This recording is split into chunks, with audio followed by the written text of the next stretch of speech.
Well, how you doing, everybody? Well, welcome to a Monday morning NFL show. Hanging out here, enjoying the window and the beautiful weather. Many people in America said it couldn't be done. Many people on my very network said it couldn't be done. But the faithful out there, the faithful that believe in all things New York Jets, recognize that not only could it be done, it would be done. I'm having a glorious Monday. Joined as always by my partners to my left, Mr. Super Bowl champion, Willie Colon. And of course to his left, Mr. Handsome Pants himself, David Jacoby. What a wonderful morning to talk sports in the greatest country on the planet, in the greatest city inside, if I may, the planet. The New York Jets take care of business. This is what we call peacocking into work. This is what we call peacocking into work because Philadelphia is no longer undefeated. Why? Because the quarterback-killing defense known as Gangrene took care of business yet again. Why don't we start today off the way we start every Monday off with a little something we like to call Jets headlines. Oh, that's right. How pretty it was. Hey, Jalen, bang! Jalen Hurts threw another interception. We'll take it down inside the 15-yard line, inside the 10. And then Breece Hall, the touchdown they had to have. They had it. Going up 6 after the 2-point conversion. And right there, the final weak-ass play of the game. The New York Jets are 3-3. The Eagles have lost. Good morning, Willie. Craig, if you would have told me his season leaving, 3-3 after Aaron Rodgers, after everything this team went through, this game right here kept Robert Saleh a job. There's statement games, and this was a statement game. They figured out the way to win. Let's be honest. You talk about offensively, they went 2 of 11 on third down. What's with the negativity, Willie? What's with the negativity, Willie? Sacked 5 times, and they won the game. That's right. They won the game. And they made Jalen Hurts look like an average quarterback. The game looked drunk. Like it was like a drunken football game. It was insane. Well, I was drunk. I was a part of it for sure. Thank you, Mr. Graham Arnay. Appreciate you. But look, here's the bottom line. The New York Jets defense is legit. Playing without their 3 best cornerbacks, playing without their 2 best offensive linemen, and oh, by the way, playing without a Hall of Fame quarterback. All odds against them. Touchdown underdog, have never beaten Philadelphia. And defensively, Philadelphia is going to remember the day they came to MetLife and dealt with that defense. Yeah, 100%. One thing this defense did, they were relentless. They got after Jalen Hurts. They was able to take away the ball. But what I loved about them, they played total team defense. The picks are one thing, but they tackled their tails off. So it was a great job for the New York Jets. Yeah, much more in this game, obviously, throughout the day. Really? There were some moments in this game that really bothered me from the officials. Again, you won. A terrible call against Alan Lazard, a non-call against Jalen Hurts on what could have been a game-deciding drive. But for now, breathe it in, folks, because if you think New Yorkers are obnoxious, you have no idea what's coming down the path for you for 2 weeks because now we got a bye week. Robert Saleh's going to join us later this week. That's right. I was at the game. I was on the field. I was talking to Robert Saleh and Ralph Macchio for some reason and Mark Sanchez, and it was all good in the hood. So lots of that coming up. Headline number 2, Eagles were not the only team to be knocked off the unbeaten list. The San Francisco 49ers, that's Moody right there, who, by the way, they wasted a 3rd-round draft pick on, misses a 41-yard field goal. And give the Cleveland Browns credit. Defense did what we expected them to do, make it very hard for Brock Purdy. San Fran ran the ball very well, did not throw the ball very well, and the Cleveland Browns get a huge win. Yeah, I said defensive coordinator for the Browns, Jim Schwartz, had Kyle Shanahan's number, and he did yesterday. This defense played out of their mind for the Cleveland Browns. Brock Purdy, for the first time, played like Mr. Irrelevant. He didn't look great. Wasn't great. But to be fair, got them in a position to kick a game-winning 41-yard field goal. I would just ask one question, and we'll break it down more later in the show. You've got 7 seconds on the clock and a timeout. Why not get another 5 or 6 yards, make it a 35-yard field goal, and win the game that way? That being said, you got to make 41-yard field goals. Yeah, I mean, you could say that now in hindsight, but I thought that was going to be a good kick. Everyone thought it was a good kick. They were within the spot, and it's one of those things where it's like you have an opportunity to win the game with a very makeable kick. You just do it. Don't All right, listen, we got a great show for you today. You may have noticed that I slept in my jet gear and came right into work because that's the kind of professional I'm glad you slept. I am. That's great. We will break down how the Jets took care of business against the Eagles for the very first time in our franchise's history. And now the question, of course, is, are the Jets for real? Yeah, they are. We'll get into it right after this on FS1. Isn't everybody just in a great mood today? Yeah. I know I am. I would hate to be on national TV after saying that the Jets were going to go 1-5 to start the season, but Greg Jennings said it, and it's here. That's my main man, Green Bay Packer Hall of Famer. Obviously, Willie Clone, David Jacoby. Look, the New York Jets beating the Eagles is one of probably the 3 top stories. I give Cleveland a little love for beating San Francisco as well, although they did that at home, much like the Jets did. But here's the deal with the New York Jets. You know, we've talked about this defense, right? And this is a defense that has dominated now Josh Allen, dominated Jalen Hurts, had a great performance, albeit in a loss, against Patrick Mahomes. Obviously took care of business against Russell Wilson. Not that that's a big deal anymore, because everybody does. And they did it yesterday without their 3 top quarterbacks, without their 2 best offensive linemen, and as I said in the open, oh, by the way, without Aaron Rodgers, right? We discussed preseason, Greg, that these first 6 games would have been tough even with Aaron Rodgers. Correct. And I told you a conversation I did have with Robert Saleh before the season where he thought if they got out of the first 6, 3-3 or better, but 3-3, look out because the rest of the schedule was going to favor the New York Jets. That's where we're at, and they did it with Zach Wilson at quarterback. And I think that's what you have to be most excited about. The fact that they've done this with Zach Wilson at quarterback and the fashion that they've done it in the second halves. Like this team, for me, when you watch this team in the second half, it's like they go in at halftime, they understand what needs to be done, and they come out ready to roll. And this defense responds when that offense puts the ball in the end zone. It's like it ignites this defense. It's exciting to watch, to be honest, if you're a Jets fan. Yeah, the perspective for me was different. I didn't have the benefit of watching it on TV and hearing the great call on Fox. I was at the game. The energy is obviously a lot different. But my friends who were watching it on TV were like, this was the greatest game I've ever seen. So apparently Fox did a great job capturing what we felt, inside the building. But it's not just, Zach Wilson, who, again, wasn't great. No. Made a couple good throws, though, when he had to. Mm-hmm. Obviously, Conklin, his tight end, has become a go-to for them. But when you consider the fact that the New York Jets are 3-3, and you've got the Giants after the bye week, you've got the Chargers and the Raiders, those are the 3 games coming right after the bye week, before you get back into the AFC East, no reason to think the New York Jets, unless they get totally out of control or Zach Wilson kind of regresses again, the New York Jets are going to win a bunch of games. Yeah, I think my only cause for concern is the fact that when you do get by the Giants, the Chargers, Raiders, like as we predicted, the fact that you're going to play 2 playoff-style quarterbacks, right? And this is where, if you're the New York Jets, you may have to go get yourself a quarterback. And we laughed at you last week, saying we don't need Kirk Cousins. After watching yesterday's performance, we need Kirk Cousins. And I want to be very clear about this. It's a side story because, the game's the focus, obviously, right now. But I would double down now on the New York Jets going to get Kirk Cousins. Yeah. I know everyone's saying, well, wait a minute. You just beat the Philadelphia Eagles with Zach Wilson. I want to enjoy it. I want to take it in. I want to breathe it. I want to slurp it. I want to swallow it. I want to gargle with it. You're doing it. But I have a, you okay? I have a, going into the bye week. I still want to improve. Yes. And I can improve my team's fortunes by going out there and trading for Kirk Cousins. So a lot of people were asking me online yesterday, oh, I bet you don't want Kirk Cousins now. To the contrary, I want him more now. Right, exactly. Really, I'm lost on why, number one. Yeah. Because Kirk Cousins is not having a great year right now. No, he is not. He's struggling. I understand who he has been and what he is, but right now, to put him in an offense that he's unfamiliar with. Well, I'm going to tell you, because last week against the Broncos, they were 3 of 12 on third down. This week, they were 2 of 11, right? And now we have pieces with Garrett Wilson. We also have McCole Hardman, who we've yet to unlock. He had a drop yesterday. We have Conklin in the record. We have pieces outside that can help this offense. And what Zach did was pretty much like, listen, I don't care what I do, just don't turn over the ball. the defense played out of their mind.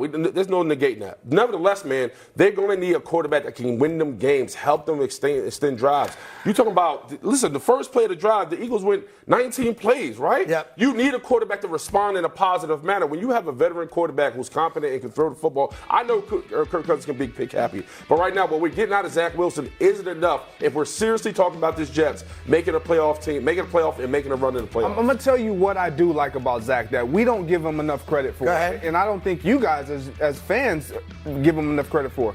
His ability to extend plays and get out of sticky situations when the offensive line does break down, that we don't talk about that enough because it's not flashy. It's not like he's beating anyone with his legs consistently down to down. But Kirk Cousins isn't doing that.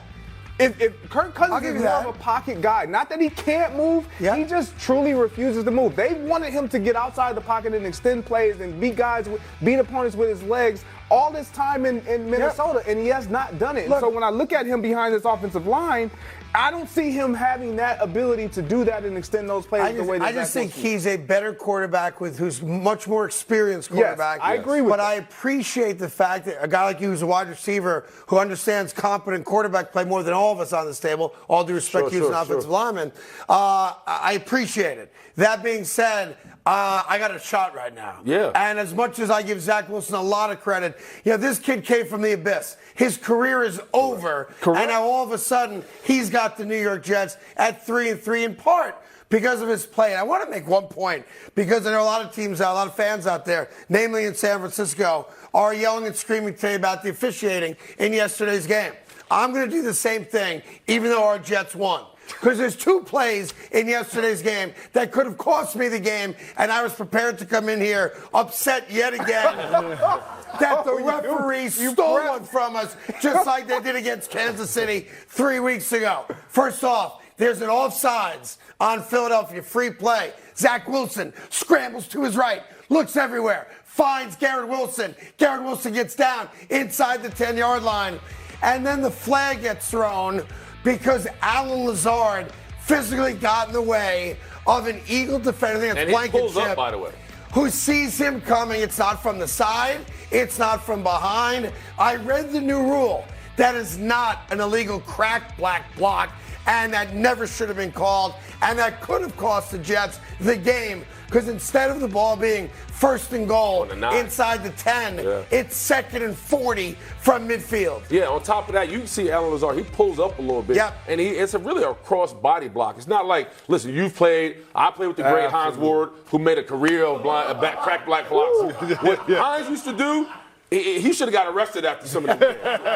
What that was a guy just simply getting away, and it was a bad call at the wrong time. And then I want to show you one other play that was not called, and I'm sitting at the game in my bougie seats going, how could you not make that call? So on the Eagle drive that led to the short field goal attempt that Elliott missed. All right, 3rd down, I want to show you a play right here. Take a look at Jalen Hurts. Jalen Hurts moves well before the ball gets snapped. I've read the rule book on this, Greg Jennings. That is not legal. The quarterback cannot move like that prior to the snap. That is what they go like that. Because he saw the blitz coming, he was like, I got to get out of here. That's exactly he took look, watch again. And you've got 2 referees going, I didn't see anything. Yeah, what are they looking at? Okay, I feel that. Motion, that's illegal motion. False start, and I agree with you on both. But this is the posture of the Jet fan. Like, you prepare to lose. Right. You were prepared. You were prepared to complain. And you're still doing it even though you found a way to win. Just because you won doesn't mean I don't hate the refs. Yeah, I still hate the refs. I still hate the refs. Someone's got to explain to me that is obviously illegal motion, right? How is that not called in that spot? That's a game-changing play. 3rd and 8 to 3rd and 13. They see everything else. And you saw the Jets defense. And again, I told you this on Friday and all last week.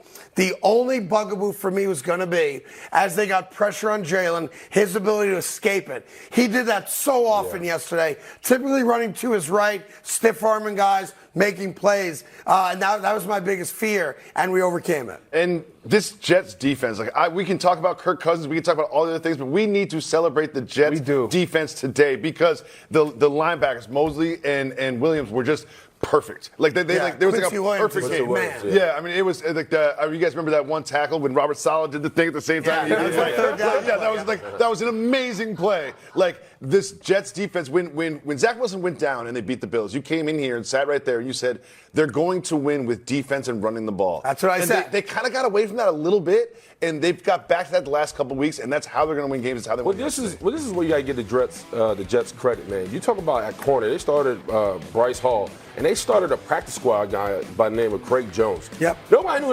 who the hell this kid was, and he was matched up against A.J. Brown a lot, and he stood tall. So you talk about one of the biggest things that hindered the Jets moving into the season was what was their depth going to look like. We've seen it the last 2 games, and it responded. So credit Joe Douglas on that. But I hear you saying, Jacoby, it's almost like we need our own kind of dance or something, don't you think? Like We need a dance? Yeah, we need a dance. Like the Jet defense needs a little shuffle? I don't know, a little shake and bake, a little Tootsie Roll, something. We need a dance. A little sway and a pop? Well, to Jacoby's point, like when you look at this Jets defense, as great as they were last year, the one thing that they didn't do was create turnovers. Bingo. Oh, And this year, it's like they've given up a little bit, especially in the first half. Yep. But the one thing that they are doing is creating turnover. And when you look at these stat lines against top quarterbacks, like they are getting pressure, they are forcing the ball on the ground or in their guys' hands, creating turnovers, something that we hollered and screamed and wanted to see from this Jets defense. And we knew it. If they did that, they're going to have a lot of opportunities. Philadelphia heard the footsteps coming. A.J. Brown with a big drop on that last drive, right through his hands, almost got picked. And Jalen Hurts overthrowing a wide open A.J. Brown for an easy touchdown deep right down the seam. That's because sometimes you hear it coming and you don't know where it's coming from, and you get scared. But the New York Jets are now 3-3, a little bye week action, and they'll come back against the embarrassing New York Giants. So the New York Jets, lock it up, are now 4-3. Speaking of the Giants, the Sunday card of action concluded last night with the New York Giants. You talk about incompetent play calling. You talk about incompetent football. The New York Giants gave it all to you last night in another loss to the Buffalo Bills, but it's a loss that didn't have to be. We'll explain right after this.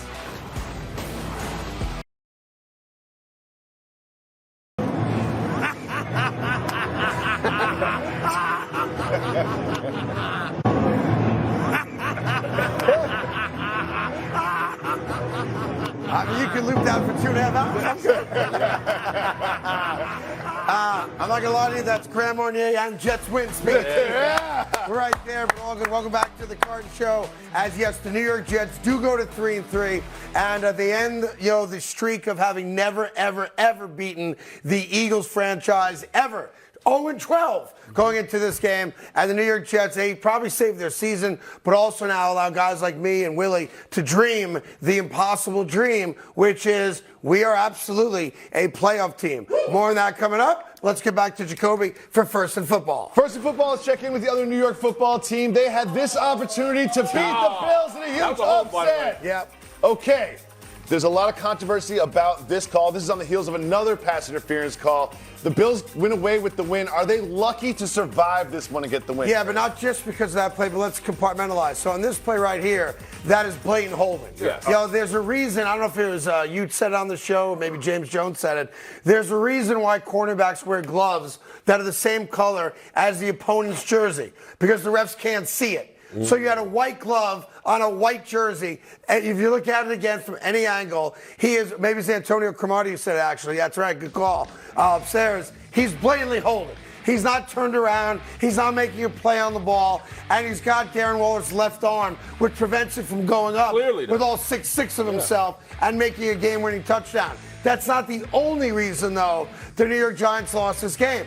Let me revert back, if I can, to the end of the first half. Oh, my God. 8 seconds left. Similar kind of place on the field. Inside the Bills' 5. No timeout. A pass play comes in, allegedly, to the huddle. Tyrod Taylor is the Giants' quarterback. Play the play. They're on the Show one. the play. Saquon Barkley gets the rock and doesn't get in. Tick tock, 6, 5, 4, 3, 2, 1. End of the half. The New York Giants don't get 3. They don't get 7. And rather than being up 2 scores going into halftime, after a really good job by the Giants defense in throttling the Bills offense for the first half of football, That is incompetence. That gets coaches fired. Yeah, on top of that, if you're Tyrod Taylor, somebody who's played in this league long enough, you expect to, Zach Wilson, we kind of said, well, that's just Zach being Zach. Tyrod Taylor's played in some big games. Yes. He has to know if you run the ball there, it's done. You have to throw the ball. And so at the end of the day, Brian Daboll, once again, I don't know what it's about him, but he's not holding back anybody. If you mess up, he's calling you out. He's throwing you underneath the bus. He threw Tyrod underneath the bus. But I felt bad for this Giants team, man, because I felt like they came out and fought both sides of the ball. It just wasn't enough at the end. I mean, to be fair, it's the first competitive half of football they've had outside of the second half against the Arizona Cardinals. They were in the game. Remember, 2 touchdown underdogs on the road. Bills feeling themselves, obviously, after last week's game in London. And this was a chance to blow the hapless Giants out. So I'll give the Giants credit for that. They fought, but the result's the same. Another loss. Yeah, it's another loss. And you said this, were they lucky to escape the Bills? Yeah, they were. Yeah. Quite frankly, they were very lucky to escape. Obviously, that was a hold. We all know that. Yeah. But I think when you watch this team, what's so alarming about this team is as great as Josh Allen has been throughout the season at moments, he's been just as bad. Yesterday, watching him play, it was times where he would get flushed, and it's like he's throwing almost nervously and haphazardly, but then he's not making the throws that he has to make.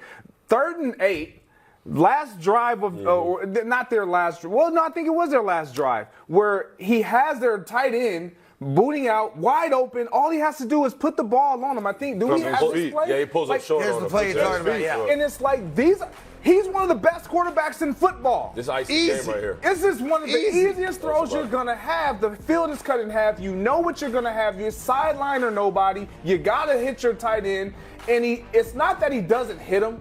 He gives them the difficult catch that you can have as a pass Not catcher. just that, he triple clutched on it because he sees a cornerback 3 or 4 yards behind, and this is Josh Allen going, I don't believe I can make that throw. I don't want to throw an interception. I don't want to lose this game. Okay, now I'm going to throw it. That's indecisiveness from a guy that's never been indecisive. Yeah, you can't do those types of things and expect to get to the playoffs, win in the playoffs, and then obviously the ultimate goal is getting the Super Bowl. Yeah, but this is back-to-back weeks. You go back to the Jaguars Yeah. where we saw this Buffalo's offense really only come alive in the fourth quarter. 3 quarters going into that game, they're stagnant. They're all over the place. And this is supposed to be an offense. When we watched them beat up on the Dolphins, he was like, uh-oh, watch out. Right. Josh Allen, Stephon Diggs. We started ripping off things that we thought why this team was going to be, or at least one of the perennial teams in the league. Right now, after watching that game, the Buffalo Bills, you just don't know who they are. Yeah, it's you hard can't to play like that figure against a bad I want to give the Giants Giants defense a little bit of credit. And one thing the Bills did, the Bills won the game they did when they needed to win the game. They had 2 really good drives, and they kind of got back without Josh Allen. They got back into the game by running the ball. Yeah. That is what won them the game. Is they had a 10-minute drive, and they had another long drive, and they really did it on the ground. They kind of won despite Josh Allen. Well, look, a win's a win, and I'm sure if he has Buffalo, the coaching staff's not happy about it. The players have already moved on. They're at a strip club right now, probably. Although I don't recommend Buffalo strip clubs late October. Not good. It's ugly. Yeah, it's not good. You want to continue with football? No. No, you want to stop? You done? No, look, You I'm done? going to leave you out to dry. He's done. Why late October? Moving on. Let's talk about Zach Wilson again. Yeah, why not? Zach Wilson, he played well enough to win, but it was the Jets defense that carried the day. Craig, there's a lot of discussion that you had. You said today, as a matter of fact, they should trade for Kirk Cousins. Do you still feel like they need to bring in another starting quarterback? Look, I would go get Kirk Cousins. I'm never going to waver on that. But I also want to give Zach Wilson some credit because Zach Wilson was out of the league.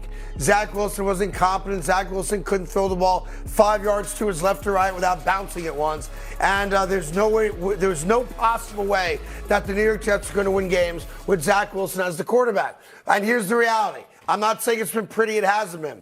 But in the head-to-head matchups that Zach has had against Josh Allen, Russell Wilson, Patrick Mahomes, and now Jalen Hurts, he's been the better quarterback, and that can't be argued. You can look at the stats. A lot of that, of course, is the Jet defense dominating those quarterbacks and making plays, and as you said, Greg, causing turnovers. But you can't discount the fact that Zach is not a turnover machine anymore. Yeah. He's willing to take a sack or throw the ball out of bounds when he has to. He used his feet well a couple of times yesterday in trying to get first downs and making plays.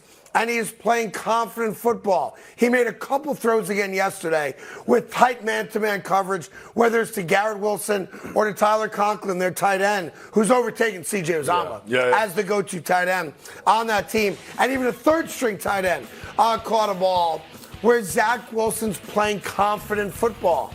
And with that comes competent football. And I thought right here that's the play of the game, or the throw of the game. After stopping the Eagles, they get the ball on their own 2 or 3 yard line. And the first play from scrimmage was not an obvious hand the ball off to Breece Hall, try to get 3 yards, give you some room. They came out from the bowels of their own end zone. And on first down, threw that pass on the right sideline. And he threw a great pass, great catch, and that started a great drive. But Craig, this is an offense right now that's only averaging 18 points a game. I'm good with it. And that's not good enough, right? We need more, especially from the offensive side of the ball. You have Garrett Wilson. You're talking about all the weapons we have. I like the fact that Zach has progress, right? You talk about not turning the ball. Yeah. He's doing enough in it for the game to not lose the game. Right now, when you talk about what lines up in the division, you know Buffalo can score points. You know Miami can score points. Patriots, forget about them. Overall, if you want this team to be legit in the playoffs, you're going to have to get except for one thing, and I don't argue any of that. But let's not discount how good the Jet defense is. Absolutely, man. Because while the Dolphins' offense may be a record-setting offense, and we've seen the Bills, against Miami, a couple teams score 30, 40 points, and they look great. Then you've seen the last 2 weeks, and as you said, Greg, they're hard to predict now because they're not consistent. There is no defense right now like the Jet defense. I know Jalen Hurts had a couple great plays out of the pocket and scrambling either for first downs or first down passes, right? The Jet defensive line wreaked havoc on the best offensive line in football. So, I'll tell you, overall, maybe the Bills and Dolphins are better teams. I'll take that Jet defense all day. Yeah, I'm not going to overlook that Jet defense because one thing that we've known and we're coming to find out, if you haven't been watching the Jets, in the second half, they're not going to give up hardly anything. Well, they gave up 0 yesterday. That's just what they do. And for me, I love the fact that this offense is playing with the confidence of allowing Zach Wilson to at least attempt these throws and give his guys opportunities to make plays. That's what this is about, right? We can't expect Zach Wilson just to be perfect. I don't think anybody in that locker room expects him to be perfect. No. But those catches that we've seen from Garrett Wilson, that's how you gain confidence in the quarterback that typically would be gun shy of even attempting those throws. You make those catches. You make those difficult catches, those 50-50 balls, you come down with them because it not only gives the quarterback confidence, it gives the play caller confidence to allow him to even make those attempts. Yeah, I think it's a lot to ask this defense to come away with 4 turnovers. I mean, yesterday was the first time we've seen the turnovers convert and do something great for the Jets. A lot of times they either drop the pit or they go 3 and out. Yep. But my point is, overall, man, if you're talking about this Jets outfit now going into the bye week, which they need to get healthier, especially on the offensive line, we lose Elijah Vera Tucker, Joe Tippmann went down. We had some injuries, obviously, with Sauce and DJ Reed being out. Overall, man, if we're saying, all right, this is a playoff team, we got to score points. And we got to get a quarterback who can run this offense. And one side note, because you're going to see a lot of Eagle football on TV over the next couple of weeks, rightfully so, they're a very good team. They did something yesterday, and I apologize, I can't even show it to you, so I'm going to demonstrate it with my offensive lineman here, Mr. Willie Colon. Jason Kelsey's the rock star center for the Philadelphia Eagles. Yeah. I saw something yesterday, and they do it on every snap, and I can't figure out why it's not a motion penalty. Right before they snap the ball, Kelsey raises his left arm and slaps the guard on the shoulder, and then they snap it. Why isn't that a motion penalty? I didn't see. He slaps the left arm? Every single snap. Oh, he goes like this. He goes slap. No. Every team in the league does that. Well, then they throw the penalty. Well, the reason they do that because they don't want the center to take his eyes off the defense. I don't care. As soon as you move, I'm moving. And the Eagles cheat. They've always cheated. They're a bunch of no-good cheaters. And that's why they lost yesterday. You won the game. Yeah, but I can still call Philadelphia what they are. I'm sorry. Third and football, what is it? Third and football, lost in all the drama from yesterday, was another solid win from them. The Detroit Lions, they beat the Bucs pretty handily. They're now 5-1. Eagles lost, Niners lost. Is it time to start considering them the best team in the NFC? I mean, they've been on my mountain every week for the last 3 weeks. They are one of the best teams in the NFC. Here was the first place Tampa team with only 1 loss, and Baker Mayfield playing really good football. Mike Evans had a huge drop in this game as well. I don't think it changes the outcome because Detroit was just much better than Tampa. But if I'm Detroit, I don't care if you pay attention to me or not. I know how good I am. and they're as good as any team in football. And now, let's give them their flowers. The Detroit Lions, 6 weeks into the season, have the best record in the entire NFL because San Fran lost and Philly lost. So congratulations to Detroit. Yeah, when you got Jared Goff playing the way he's playing, man, there's reasons to celebrate them. And not only that, you're talking about in the fashion they're winning. They're playing behind their defense, right? And valid Jared Goff is playing big time. He's putting up numbers, man. But they're running the ball. They can throw the ball. There's nothing they honestly can't do on offense. And it's because Jared Goff, he doesn't get enough credit. We talk about every other quarterback in the league, but we refuse to acknowledge what Jared Goff is doing right now. And his fiancée. Okay, it's hot. Here we go. Very attractive. I would just add this. They're finding a lot of answers out about that defense because coming into this season, it was that defense that had all the concerns, especially in that secondary. They're starting to get pressure on the quarterback. They're starting to secure up some of that back end defense. This Detroit Lions defense. And the overall team, you've had them on the mountain. Yep. They've been a team that Jared Goff, 353 and 2 more tutties yesterday, and they're the best team nobody sees on TV. Coming up, the Patriots embarrass themselves and cost gamblers a ton of money. Aaron Rodgers was throwing passes on the field before yesterday's game. And what did the Baltimore Ravens do to the Tennessee Titans? Lots more football coming your way on FS1. All right, there's an update for Aaron Rodgers. I know a lot of you saw it yesterday. Look at me, look at me, look at me. On the field before the game, Aaron Rodgers throwing passes without a boot, without a leg brace, without crutches. Absolutely pointless, of course. Now, I was at the game. He was on the sideline, not looking for attention during the game, to his credit. But here's Robert Saleh being pressed to ask about Aaron Rodgers' recovery. Let's hear it. A lot of people I've talked to, like, I won't name names, who have also had that. Everyone's in awe that he's even walking. And for him to be on the sideline, standing the entire time, he's a freakazoid. Yeah, look, I get it. It's Aaron Rodgers, so he can do what he wants to do. But to me, that was a made-for-TV movie yesterday. Getting on the golf cart, being driven out to the field, kind of hobbling off, throwing perfect passes, 10 and 15 yards. To be fair, I watched him throughout the game because he was on the sideline for the game. He has a pronounced limp. And while it's a great story about the potential for an Aaron Rodgers return, week 18 against the Bills to get the Jets into the playoffs, or dare I say, week 1 wild card action, the prodigal son returns. Him throwing passes on the field does not indicate that Aaron Rodgers is coming back anytime soon, Greg Jennings. Yeah, I'm with you there. Look, it's a great story. Until he puts on a uniform and he's on the field, I really don't care. Because we've seen guys with injuries and we've seen guys recover quickly, but until they're back, no one truly cares. And I don't know if this is just a stunt. It's exactly what it is. But it's an attention grab. But it's also unnecessary, right? Like, you have your team in the New York Jets who's really fighting and clawing and really trying to pick themselves up after you suffer your significant injury, right? Yep. Like, at this point, you coming into the building on a car, however you get there, cart or horse, however you put it. The bottom line is it's always about you. Right. And it always leaves this perception like, man, imagine if Aaron was And stop right there, because here's the reality of what you're saying, which does not help the Jets in any manner. Aaron Rodgers throwing passes before the game, knowing that all the cameras are on him, and he looks great, and he's standing still, and he's following through and ending, on his right toe, perfect form.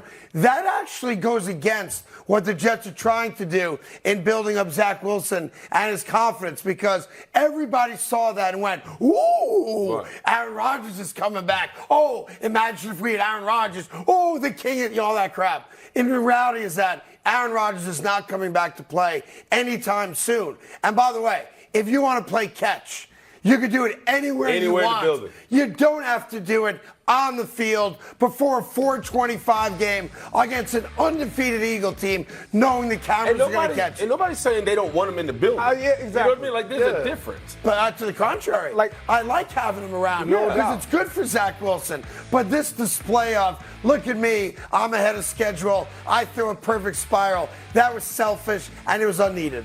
Sorry. It doesn't. Anytime he steps on the field and does something like that, all the attention is going to go to him. Right. And it's not. I can't. I'm not gonna completely blame him, but I'm not gonna completely excuse him of not knowing that would happen. He knew exactly what he was doing. We've seen guys who doesn't matter their role on the team know how to get out the way, right? Because you usually, when the team's on, you usually kind of hide in the background, or they allow you to go in the booth. Like, I'm not saying he shouldn't be in the building. My point is, every time the Jets have a problem, it gives a perception like, if we had Aaron Rodgers, the world would be better for the New York Jets. And Zach Wilson doesn't need it. The young guys on our team don't need that. And I'm looking at Aaron Rodgers like, bro, everything we've seen thus far about you rehabbing, continue to rehab. We're going to see you soon. And when you arrive, we'll be waiting for you. But yeah, I agree. That was a me moment. Yeah. That's the guy that wants the attention. And that's all that was. Listen, it has no impact on winning or losing games. And it was also unneeded. If you want to throw the ball to a Jet wide receiver, you can do it anywhere you want outside of the lens of a camera. He wanted people seeing him. He wanted people talking about him. And he probably wants a couple $1 million to do it, knowing him. He deserves the criticism for that sort of like camera ready. Yeah. I'm going to do this. I know this is going to be on the internet. I know people are going to talk about it. He deserves criticism for that. But I also want to give him praise for being around a team as much as he has been, going to all the games. He could easily just be in California doing rehab. But when you do that, it counteracts the second part of that. Him being around the team at practice is a good thing. I even don't mind him being on the sideline because he's a guy that can talk to Zach Wilson about what he saw. Yeah. But doing that, that's about, I want everybody to look at me. Well, right now, you're not the story. There's no reason for that. But, Craig, make the point you made behind the curtain. The fact that because there are times when they did show him, he had a headset on, he's about an inch away from Robert Saleh. If a ball goes out of bounds for whatever, and he gets hurt, he can't jump out the way, now all hell's going to break. Yeah, typically in the NFL, just to back up what Willie's saying, if you have an injury waist down, you're not allowed on the sideline because they come at you, as you guys know, like, boop, a blink of an eye. There's a play on the sideline. And if you got one leg, you may not get out of the way of it. And could you imagine what would be said if Aaron Rodgers got re-injured because a tackle happens out of bounds and he can't get out of the way? Well, in Robert Saleh's presser, they asked him, like, whose decision is it for Rodgers to be in the building? He goes, that's all Rodgers. He goes, whatever Aaron wants, that's what Aaron gets. We don't control that. And to his credit, and like you're saying, it is cool to see him there. And it is beneficial to Zach Wilson. I don't care how we slice it. I thought during the game he was a positive. Of course. Throughout the week, having Zach. It is different when you have a guy that has been on the field, that understands how plays kind of transpire, and you have to be on your toes to be able to not just talk to a coach who sees it from a paper perspective and say, hey, you need to do this, but from a guy who understands it doesn't always look as clean as it should when we draw these things up, and to have Zach be able to come to the sideline and say, Aaron, what are your thoughts, or things like that, it's hugely beneficial. Well, the New York Jets are 3-3. They get a bye week and then a guaranteed W against the hapless New York Giants. So the New York Jets are now 4-3 and in command of a wild card spot come mid-January. And we're all very excited about that. Coming up, more on the Jets game. More. We'll get into the fact that the Cleveland Browns also beat San Francisco. Baltimore got another W, but their offense ain't right. And are we ready to say that the Cincinnati Bengals are back right after this? Good morning and welcome back to the Carton Show. It is a party here at the Carton Show. Why? Because the Jets defense stopped the undefeated Eagles and sent them to 5-1. And after the game, Robert Saleh was feeling himself, talked about the body of work that this Jets defense has put in over the course of the season, not just yesterday. Here is the head coach of the Jets celebrating. Through these first 6 weeks, we've played a gauntlet of quarterbacks. And I know we haven't gotten all wins, but we've embarrassed all of them. And just really, really proud of the defense. Craig, is this Jets defense good enough to make up for what they lack on offense? Hold on, I'm texting with Robert Saleh right now. Oh, okay. Sorry, just texted with the head coach of the New York Jets. We'll get to that in just a moment because he and I agree on something. The first touchdown Jalen Hurts scored wasn't a touchdown. No, it wasn't. I don't know why the referees gave it to him. Now, what was your question? I'm sorry. Is the defense good enough to make up for what they lack on offense? By the way, we don't lack that much in offense right now. We've got a great running attack with Breece Hall, one of the best running games in all of football. And our run blocking, actually, as you can attest to, has been pretty good. So we ask our quarterback to do up. Manage the game. Don't be the reason we lose. And a couple times throughout the 60 minutes of football, make a play here, make a play there, and keep us in the game. That's what he does. So to answer your question, you bet your ass we're good enough. Defensively, the Jets talked about we're going to be better than the 85-86 Bears. Everybody scoffed at that. Yeah, 3 of you. I ever sat here and said it's on the table for them to dominate games. Now, there are moments where they play the kind of bend but don't break defense that kills fans. But you saw again yesterday in that last little mini Eagle drive where they had a chance to try to come back and win the game, and a week ago against the Denver Broncos, that when you give them the lead late in the fourth quarter, unlike previous Jet teams, they are going to close the door. Yep. They closed it against Jalen Hurts yesterday. They closed it against Russell Wilson the week before. That's back-to-back opportunities in low-scoring, one-score games late where our defense went on the field and had one objective, end the game. And they did it with the fumble against Russell Wilson last week, and of course, the 4-and-out against the Eagles yesterday. So you bet your ass, the Jets defense, if they stay healthy, and they're not healthy. Sauce Gardner concussion, DJ Reed concussion, Eccles out. Yep. Their 3 best cornerbacks not playing. Tippmann, offensive lineman, who was great the 2 games he played. He goes out yesterday. AVT's out, right guard or tackle, for the entire year. They've overcome that, and they are 3-3. And let's be honest, a lot of people thought, even with Aaron Rodgers and everybody being healthy, 3-3 was the best they could be after 6 weeks. So now they're playing a little bit with house money, and it's because that defense has been so great. Yeah, 2 things. Remember last year there was a point where Quentin Williams was about to beat the hell out of his defensive line coach, right? Yes. And the purpose of that argument was he's like, listen, we don't need a blitz. We can get there with the 4. Yesterday they got there with the 4 and they blitzed. This was the tweak here in the defenses, because right now not only they're able to get there with Jermaine Johnson and Bryce Huff and Quentin Williams, but they're starting to dial up when you start to see Quincy in the mix as well, and they're getting turnovers because of it. Yeah, and let me just say one quick thing. That argument you talked about last year was Quentin Williams being taken off the field in key spots, and the defensive coordinator, Ulbrich, going, whenever time I look at you, you're huffing and puffing. Right. So, interestingly enough, in that last Eagle drive, Quentin Williams came off the field on 3rd down, He did. huffing and puffing.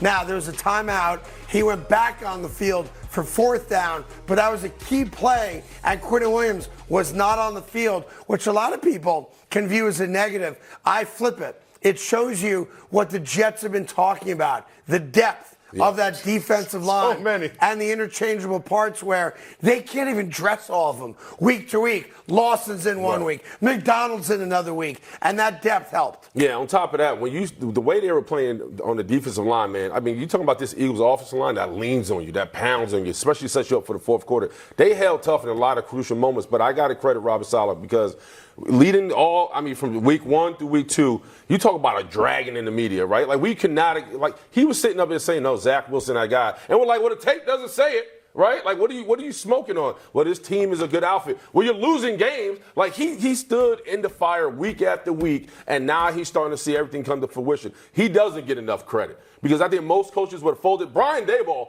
is crumbling by the minute. He is. And not Robert Saleh with everything he's been able to do. And I'll say this. Look, Robert Saleh has yet to steward the Jets to a winning season. So I don't want to get ahead of myself and anoint him as the greatest coach in football. He's not yet, to be fair.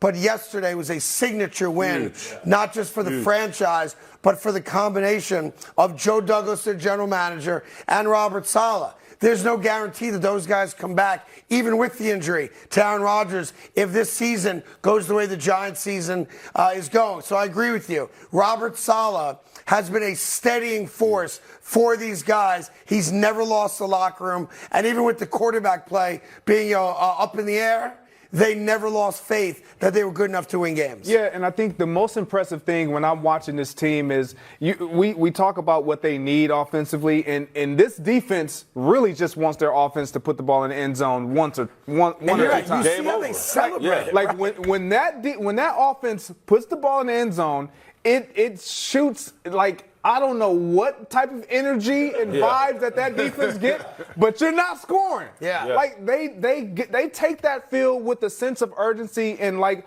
almost like a vibrato. Like our offense just did that. We owe our offense, even though they've been coming through the entire season. Specifically in the second half is when they show up and just perform or create this brick wall against opposing offenses. When their offense scores, expect that defense to come out and get a. Because there were a lot of times where the defense, created a turnover, a 3 and out, and the offense went 3 and out, and you're like, oh man, we're not taking advantage. And I will say one other thing, and there's no video for me to show you to back this up, but the guys can speak to it. The Jets special teams yesterday, especially in punt coverage, had a great game. I think the Eagles' longest punt return was like 3 yards. They did a great job making the Eagles start a lot of drives deep inside their own territory, and over the course of 60 minutes with good defense, you're going to win a lot of games that way, but too. Craig, think about how I know we got to go on, sorry, Jacob, but think how we started this game. It was a 19-play drive, and everybody in that stadium was like, here we go. I think the Eagles had 2 possessions for the first half. Exactly. Yeah, so I'm with you on that. But look,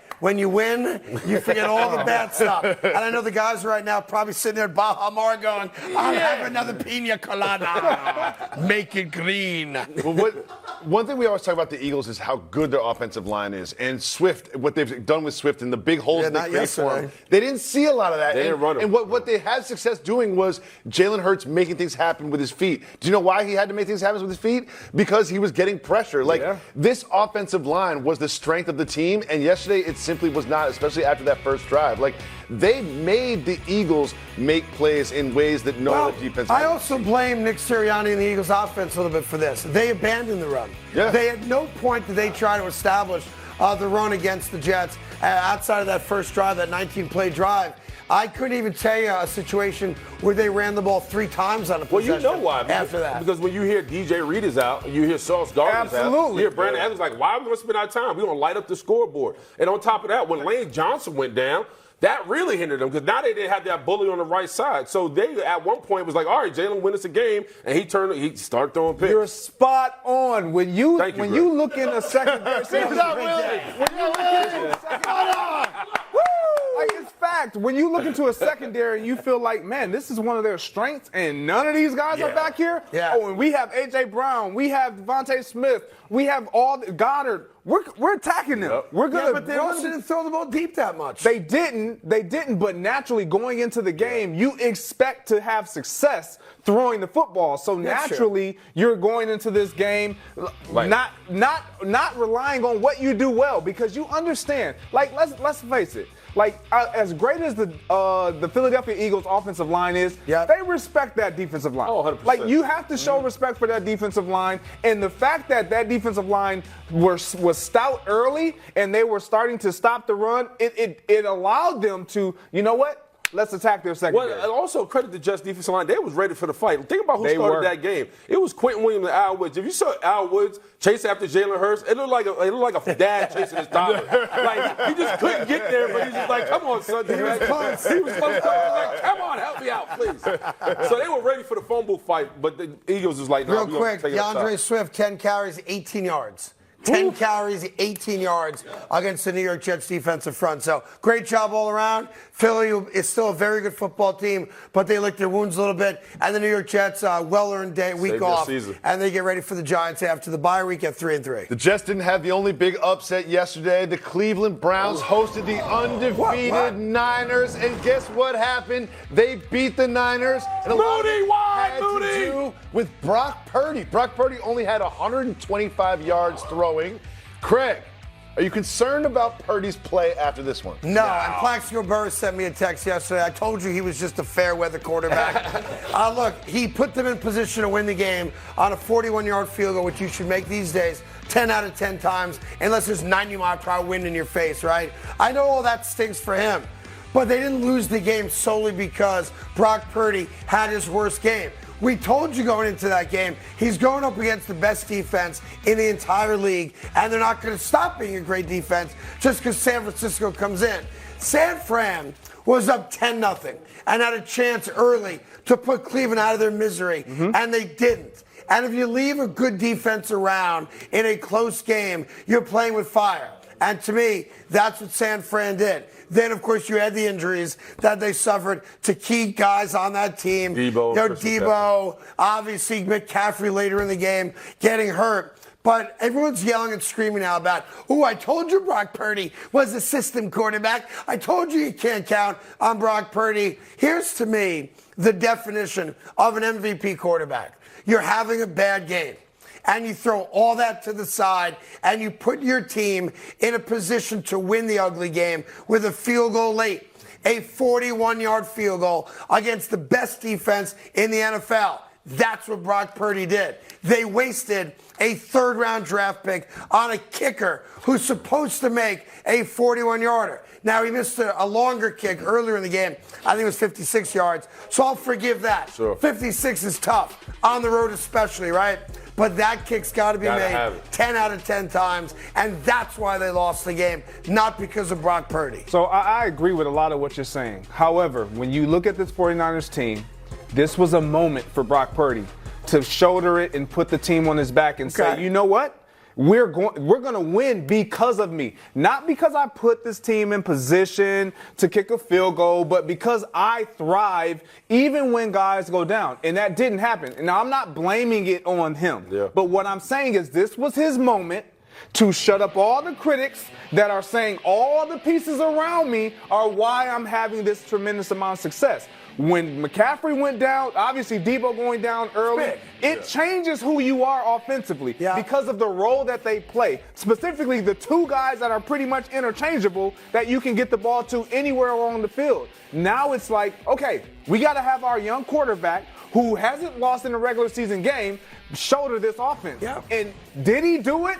No. Could he have done it better? I believe he could have, but he didn't show it. He's going up against the best defense in all of football, and they're gonna humble a lot of quarterbacks. If we're saying that we all have agreed that he should be in the MVP conversation, you have to be an MVP against the best. First of all, there was a couple things. There was two horrible calls. Well, let's get into those real quick. Right now. Let me start with P.J. Walker, filling in for Deshaun Watson. Watch this. This play, which is clearly a fumble by P.J. Walker. Clearly. That San Francisco recovers around the 10-yard line right there. The referee claims he was throwing the ball under. How? What? Okay? That's a fumble. What? The ball falls out of his hands because he gets sacked. The referee, who's standing behind the play, says he was trying to throw a forward pass there. So instead of San Francisco getting the ball on the 10-yard line of the Cleveland Browns, they don't get the football. That could have been a game changer right there. And then the other one. And to me, I have a problem with this. This one's the worst one. Even PJ Washington's like, what?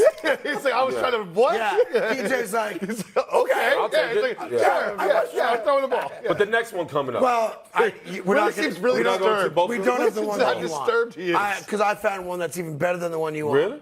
Yeah. They played mental mind tricks with Moody on the 41-yard field goal attempt. And the NFL, I love Cleveland. I had season tickets in the dog pound when I lived there, but this is dirty pool. They put the dog's eyeballs right on you. Show this video real quick, you guys have it? Look at that. How are you supposed to hit a field goal? I'm telling you what, if I'm Moody, I'm scared. I'm staying on the porch right there. I played in Cleveland a lot. That didn't scare me. What scared me was the big bearded woman that always had the hunter gear on in the crowd. That's what scared me. So I am not concerned with Brock Purdy, who A, threw his first interception of the year, and B, lost his first game ever as a regular season starter because of what we just discussed. He put his team in position to win the game despite a bad performance. Craig, go ahead. 12 for 27 for 125 yards. Okay. We got to be honest. All right, so let me ask you a question. 44% completion percentage. Let's talk about a lot of the MVP candidates, right? Jalen Hurts is one of them. All right, are we blaming Jalen Hurts for the game the way we're blaming Brock Purdy? No, we're not. No. We're talking about he didn't have a good game. Give the Jets defense credit. Well, same thing. Give the Cleveland Browns defense credit. They're the best defense in football, and they made Brock Purdy play a type of game he has not yet played in the regular season. But for my money, if Moody makes the kick Ain't nobody talking about what Brock Purdy did or didn't do. Well, we are, and I think this is where, like, when we talk about the Dallas Cowboys, when that defense doesn't play their best game, or when they do need him to step up and make plays, can he make those throws? Can he make those plays without turning the ball over? Answer that question? No. Right. When we look at this game, we talk about his first interception because it was more pressure put on him to, okay, Brock, we need you to be a little bit more aggressive. We need you to make a little bit more throws.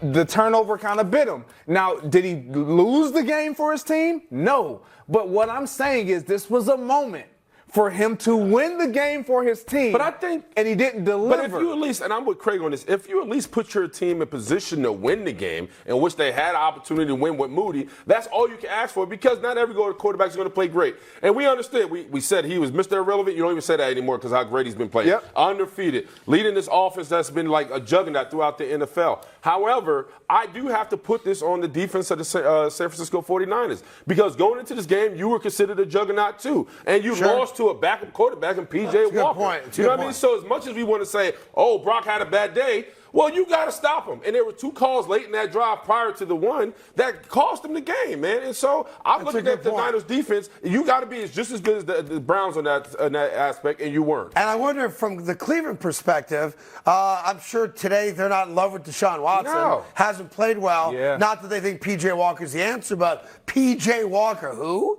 P.J. Walker just beat a top 5 defense in San Francisco. So I'm sure P.J. Walker is feeling pretty good about himself. And listen, I've said this many times. I love the city of Cleveland. I love the fans in Cleveland. And it's a well-needed and well-deserved victory, not for the Browns, but for those amazing fans who've endured a lot, like me as a Jets fan, have had to endure. I was so happy for the Cleveland Browns that they won that game. They go to 3-2, and maybe Deshaun Watson figures out, how to get back on the field and play well. But that's a significant win for the Browns fans, so I love that for them. Also, staying in the AFC North, a significant win for the Bengals. They needed a win against the feisty Seahawks to get to 3-3. I would love to tell you that Joe Burrow looked great, and the Bengals are back, just like last week. But Joe Burrow did not look great. No. And even winning ugly at 3-3, do you feel like the Bengals are back in track? Well, look, I told you that, when you put up a 40-burger, a 35, whatever it was, against the Arizona Cardinals, you should slow your roll a little bit, because it's the Arizona Cardinals who are all offense and no defense this year for some reason. So, look, they're 3-3. Are they back in it? You bet your ass they're back in it. Mm-hmm. And now you've got to consider Cincinnati figuring out their problems and winning a lot of games. They have a problem in their division. They haven't won a division game. They got to win a divisional game now, right? They're 0-2. They're 3-3 overall, and they're chasing. Yep. So the question now for Cincinnati is, knowing that after their bye week, their schedule is brutal. I think it's Buffalo and then San Francisco back-to-back. Texans, who are rolling. Yeah. You survive those 2 games, and all of a sudden, you're at least a wild card team, right? But you saw, I think, the real Cincinnati Bengals yesterday, and you're going to hate this in Cincinnati. I mean no disrespect. Seattle lost that game. You didn't win it. Yeah. Seattle had back-to-back drives inside the 10-yard line and could not put the ball in the end zone. And I know what you're going to say to me, Cincinnati. Give our defense love. Give our defense credit. We stopped them. And you're right. And I'll give you credit. But Geno Smith and Kenny Walker, when you're inside the 10 and you have how many plays from the 10 in to win a game, you got to score a touchdown. Yeah, period. Stop. I'm with you, Craig. And I said it last week. When the Bengals win against the Cardinals, as much as we want to celebrate Joe Burrow being able to scramble out of that pocket and do the whirly bird, and he looked like, oh man, this guy may be actually back. It was that defense that had 3 takeaways in that game as well. So they showed up again this week to kind of back Joe Burrow. The problem with the Bengals right now is if Joe Burrow's going to be back, you got to be able to get in the end zone. You got to be able to, because right now a lot of people are considering you as Joe Burrow, who they know and love to believe. Geno Smith pretty much blew that game. He took bad sacks, multiple picks. It was just an ugly offensive day for Geno Smith. But Joe has to do better in the red zone. Yeah, and Seattle had a chance to be tied for the division lead with a win yesterday because San Francisco lost to the Cleveland Browns. And you're right, that was the worst game Geno Smith's played probably in a year and a half. 100%. But again, you're a good football team, you throw it away, and you come back to fight another day. Because remember, weeks 12, 13, 14, San Fran has that gauntlet. Seattle, Philly, Seattle. So flip it. Seattle, of course, 2 chances in 3 weeks to try to take over that division. All right, we're taking a quick break. the Dallas Cowboys wrap up Week 6 tonight against the LA-Chargers. Is it a must-win game for Dak Prescott and Mike McCarthy? We'll get into that and much more reaction to the big games from yesterday right here on FS1. All right, a little programming note here. Thursday morning at 9 o'clock Eastern Time, my main man, Adam Silver, NBA Commissioner, will join us live on set as we get ready for the opening of the 2023-2024 NBA season, the first year ever with this in-season tournament that I'm loving. So just a programming note, Thursday morning again. What's that, October 19th, I think it says? Thursday. Yeah, at 9 a.m. By the way, one last game before we put a capper on Week 6 in the NFL. I thought that was Merton Hanks for a second catching that ball, but it wasn't. Stop it. It was Dak Prescott and the the Dallas Cowboys going against the LA Chargers, and Dak Prescott says he's going to try to shake off the loss against San Francisco. Here's Dak. Go ahead, guys. Not going to just say, oh, it was all us. That's a hell of a team we played, and we're going to give them credit, but not going to allow that to shake our confidence in who we are. As I said after the game, maybe at this point right now in Week 5, they're further along than us. But there's a lot of football left, and we've got to make sure that we're continuing to get better, and that's been the attitude this week. Well, I'll tell you what, if I'm the Dallas Cowboy defense, Cleveland showed me just how far away I am from being a really good team that can compete for a title, because they had no problem shutting down that San Francisco offense. I guess the real question is what you see at the bottom of your screen, and there's some debate on this, I'm told, that it comes down to, is it a must-win game? Or, Jacoby, what are you guys calling it? It's either a must-win game or a can't-lose game. A lot of debate about which one exactly it is for the Cowboys. Look, there's difference. It's not must-win because if you're 3-3 after 6, which is what they would be if they lose, you have everything in front of you that you can still accomplish, both as division winner and, of course, as a wild card team to get into the playoffs. But it's a big game for two guys specifically. And that, of course, as always, is Dak Prescott and Mike McCarthy coming off what happened last week against San Francisco. You are going up against an average at best defense that is willing to give up the big play pass against the pass. So this is an opportunity for the Mike McCarthy offense with Dak Prescott at quarterback to shut everybody up and let everybody realize, look, last week was an anomaly. It was an outlier against a really good defense in San Francisco. But when you put us on the field against an average defense, we're going to dominate. That's what this game is about. Do we get a 35-31 kind of shootout, or does the Dallas Cowboy offense stutter again against a defense that can't stop a cold? Yeah, but Craig, this is a must-win. Bottom line, because of what he's trying to defend, confidence, right? When you call yourselves him, when you have your star player Michael Parsons saying, "Hey, I will win a Super Bowl," when there was so much built up into this Dallas Cowboys team being a Super Bowl contender, this is a must-win. Why? Because the last time we seen Dak Prescott, he threw 4 interceptions, right? The defense, this daunted Dallas defense, who I said is now the face of the franchise, gave it 421 yards. By the way, when Kellen Moore was offensive coordinator for the Dallas Cowboys, they were 4th in points. Right. We have seen none of that. It's been a total regression. So, yeah, if you're the Dallas Cowboys, this is a must-win, because if you want to get that swagger back, you got to go toe-to-toe with Justin Herbert, who we know can put up points. No, it's not a must-win. It's a can't lose. It's not even a can't lose. It's a I must perform great for Dak Prescott. Let's just call it what it is. They lost that game. Dak Prescott played terribly. Yeah.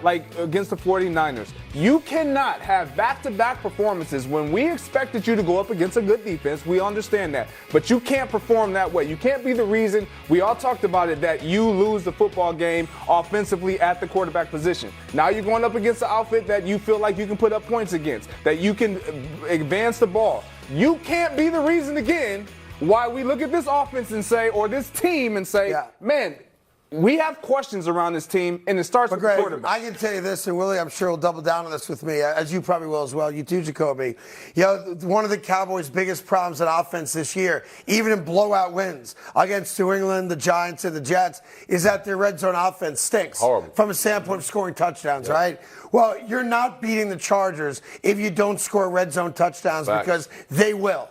This is a 30-point offense. You could book it.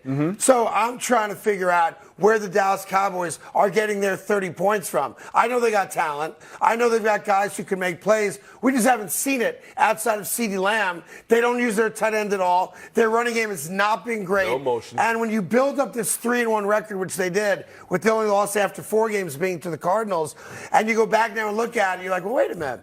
Defensive touchdowns, special teams touchdowns, blowout early, kind of rest on your laurels late, no pressing moment in a second half where you've got to get a third down conversion or a big score. And in the only 2 games in which they've been tested in, they wilted. The Cardinal game, down 12, 3:15 to go, interception into double coverage in the end zone. Last week against San Francisco, need Dak to make a play. 1, 2, 3 interceptions. 2 of them absolutely his fault. I could argue the third one, but I'm going to put 2 on his head right now. So who are the Dallas Cowboys? I don't think anybody knows. I don't understand how you guys are still not saying it's a must-win. You just gave it all the reasons why it's a must-win. Because 500 doesn't kill your season. But besides that, but you talk about Dak Prescott at the end of that game, what did he say? We got humbled, right? Yes. This is a game that he has to find himself in. Okay. And if he doesn't, we're going back at the end of this game. Let's just say they do lose to the Chargers. We're no longer saying, first of all, they're no longer king of the mountain.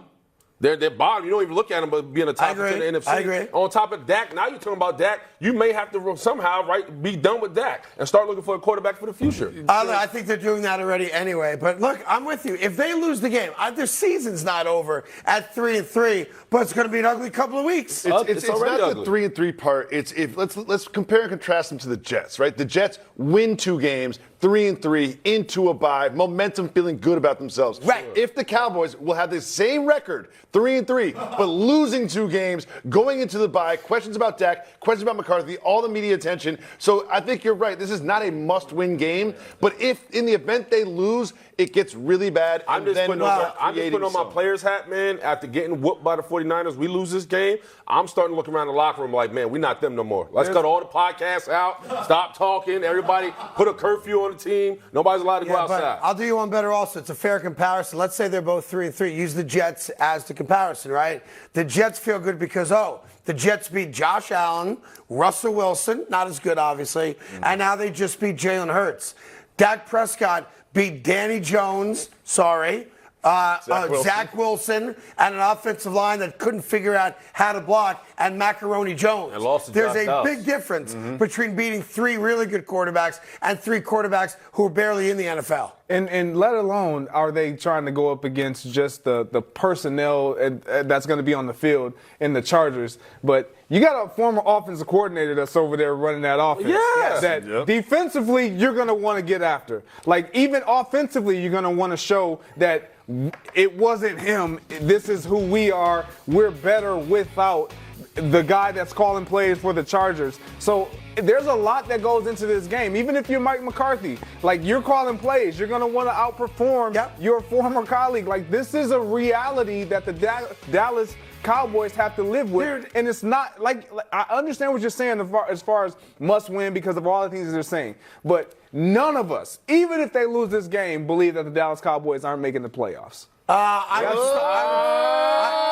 would start sipping that tea. I would start sipping the tea. Are they not making the playoffs? If they lose this game, You said if they lose tonight, we'll have a real conversation about it. Are they not? Do you believe that they won't make the playoffs if they lose tonight? Yes, I do believe that. No, you don't. You're just saying that just for Listen, as you know, today's Monday. I do believe that. And the New York Jets were not the only team that won yesterday. So there's a bunch of things that we learned this weekend. It's our morning segment called Get Learned.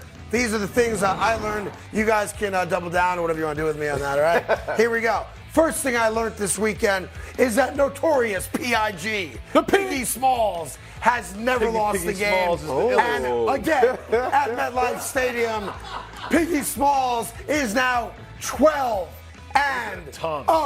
Has never, ever lost a game. So I only bring the pig out once a year. And I do it in games that a lot of people don't think the New York Jets can win. But Piggy Smalls reared his beautiful pig head yesterday. And the New York Jets, right there on another interception. And then the Breece Hall touchdown. And the 2-point conversion beat the Philadelphia Eagles. Piggy Smalls is money good. First of all, what did the pig taste like? Was it good? I mean, it looked good. Was it decent? Shame on you. Okay, sorry. Shoot. Have you ever had a bad pig? Yes. I think I had it this weekend, actually. Very greasy. All right. Second thing I learned this weekend is that Brock Purdy played well enough for San Francisco to beat the Cleveland Browns, and all the hate that's coming his way is not deserved. But no, it's not deserved. I mean, this defense let them down in my eyes. They got to be better, especially late in that game. Overall, did he play well? No. But he did enough to put him in position. What are we doing He here? put him in position. Yeah, Did you just answer the question? Did he play well? No. 44% completion percentage. He threw for 125 yards in the whole But if game. you put your team in a position to win the game, in which he did, Yep. That's good enough. Sometimes you're not always gonna look great. He didn't look great, but they had a chance to win a game-winning field goal because of what he did on the I think field. there's always so much focus on what happened at the very, very end of the game, but we forget that he played poorly the rest of the time. you, He could have Jacoby. put himself in position to win the game earlier in the game. It's not just about the last possession. He played bad. They lost. It's just Brock Purdy hate. I'm not going to tolerate I it. agree. Still Brock Purdy is 125 still, yards passing. Brock Purdy's still an MVP candidate in my book. no. And he put his team in position to kick a 41-yard field goal to win the game. The fact that Moody, a wasted third-round pick, doesn't make a 41-yarder to win a game is not Brock Purdy's fault. If And I'll he do you plays one better. better, they're not in There's that spot. 7 seconds left, and you have a timeout. Get another couple yards. Help your bad kicker out. Yeah, he makes that field goal. We're not talking about Brock Purdy. Exactly Bottom right. line. Thank you. 2 versus 2. 12 I like it. 27. All right. Here's another thing I learned this weekend. Joe Burrow is not only a very good quarterback, Joe Burrow is a great teammate. Watch this video from yesterday. Dude on the Cincinnati Bengals scores his very first touchdown. I can't pronounce his last name. Something's gonna. No one can. Yosivas. Anyway, Yosivas. And there's Joe Burrow going, where's the ball? Where's the ball? Where's the ball? I know got to the calf give the feels kid the good. ball. First touchdown in the NFL, and Joe Burrow makes that sure hustle. to get the kid the ball. Remember this kind of happened early in the year with Bryce Young. I forget it was a guy, a tight end or Hurst. some. Hurst. Yeah, Hurst. Yeah. Caught the ball and threw it in the stands. And Bryce Yes. Young was Yeah. like, that was my first time ever, bro. Go get that ball back, please.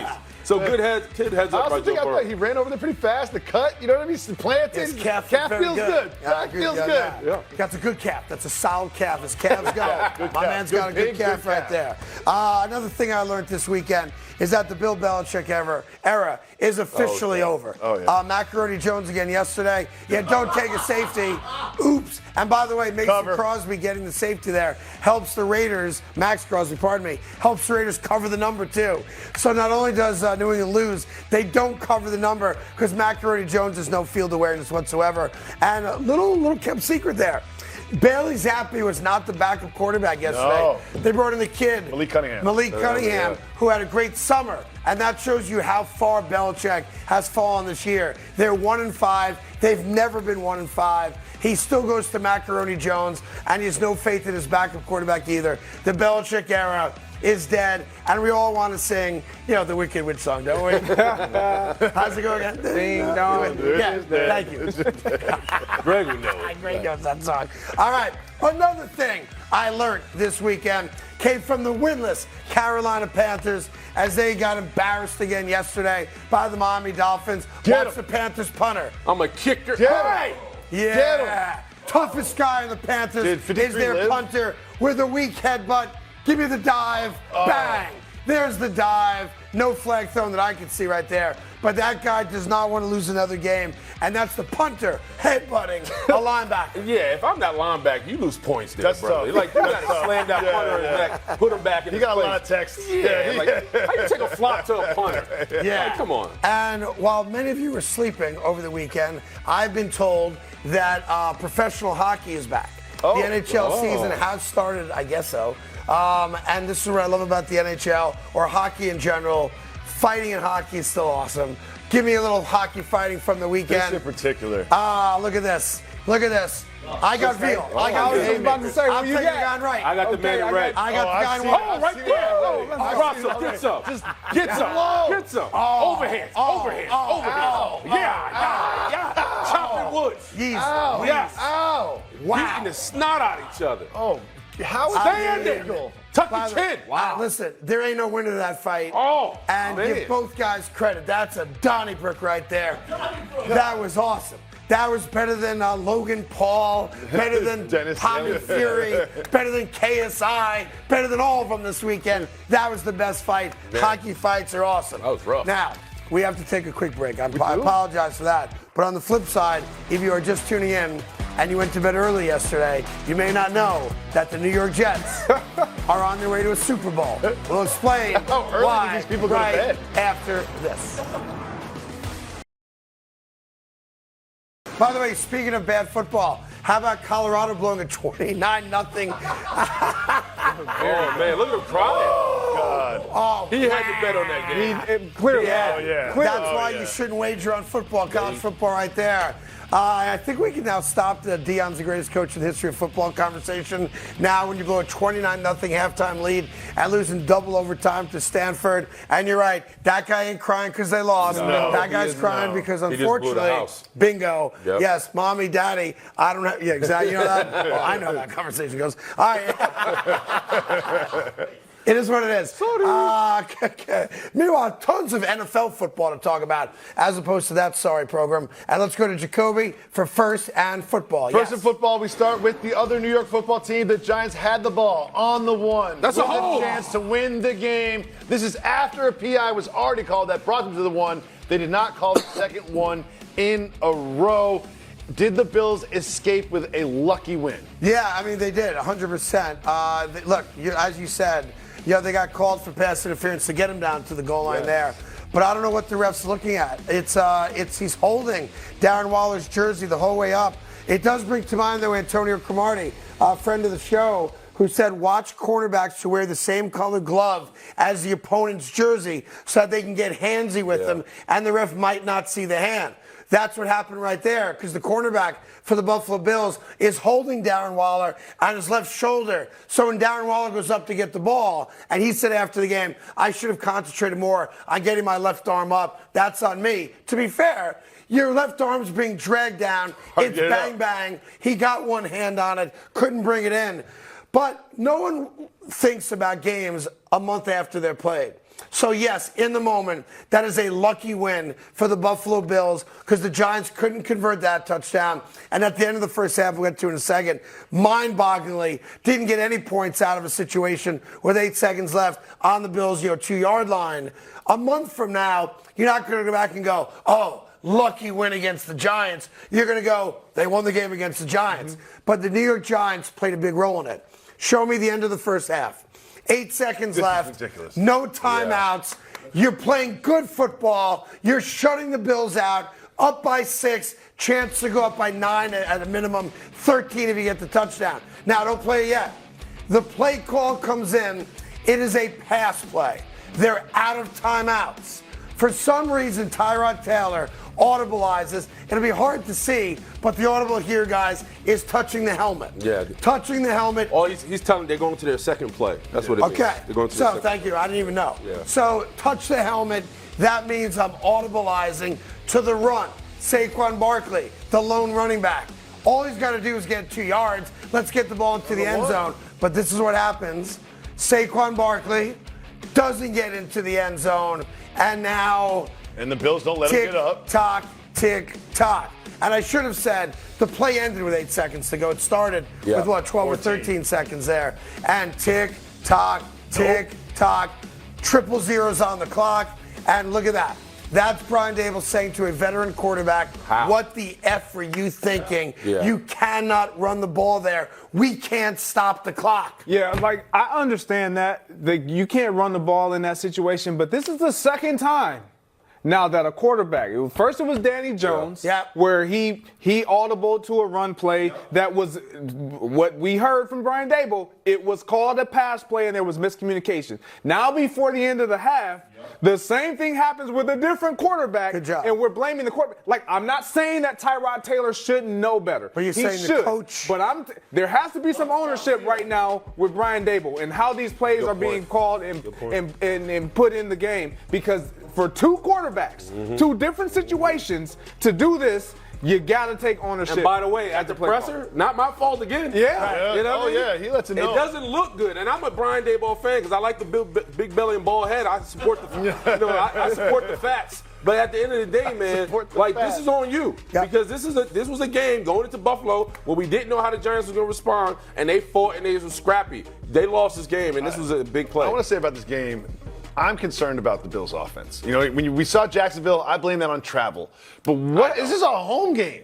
This is all prime time home game. They didn't do anything in the first half on offense. I think Nothing. We sometimes have to remember, as bad as teams are, the other team gets paid to play also. I think that's a key thing here. And Brian Dable going back home to Buffalo.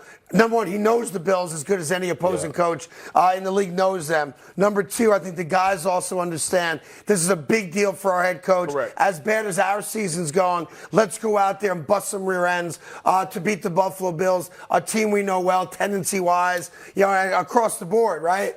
So I think you got the best out of the New York Giants, recognizing that they are completely banged up. And we might not see the Giants play that well defensively anymore this season. Give Tyrod Taylor credit, too. He played well. Outside of that one bonehead play where they lost the score, but for the most part of the game, man, he looked like the quarterback Brian Daboll has been looking for, right? And because you talk about prior to the season, I thought he looked good.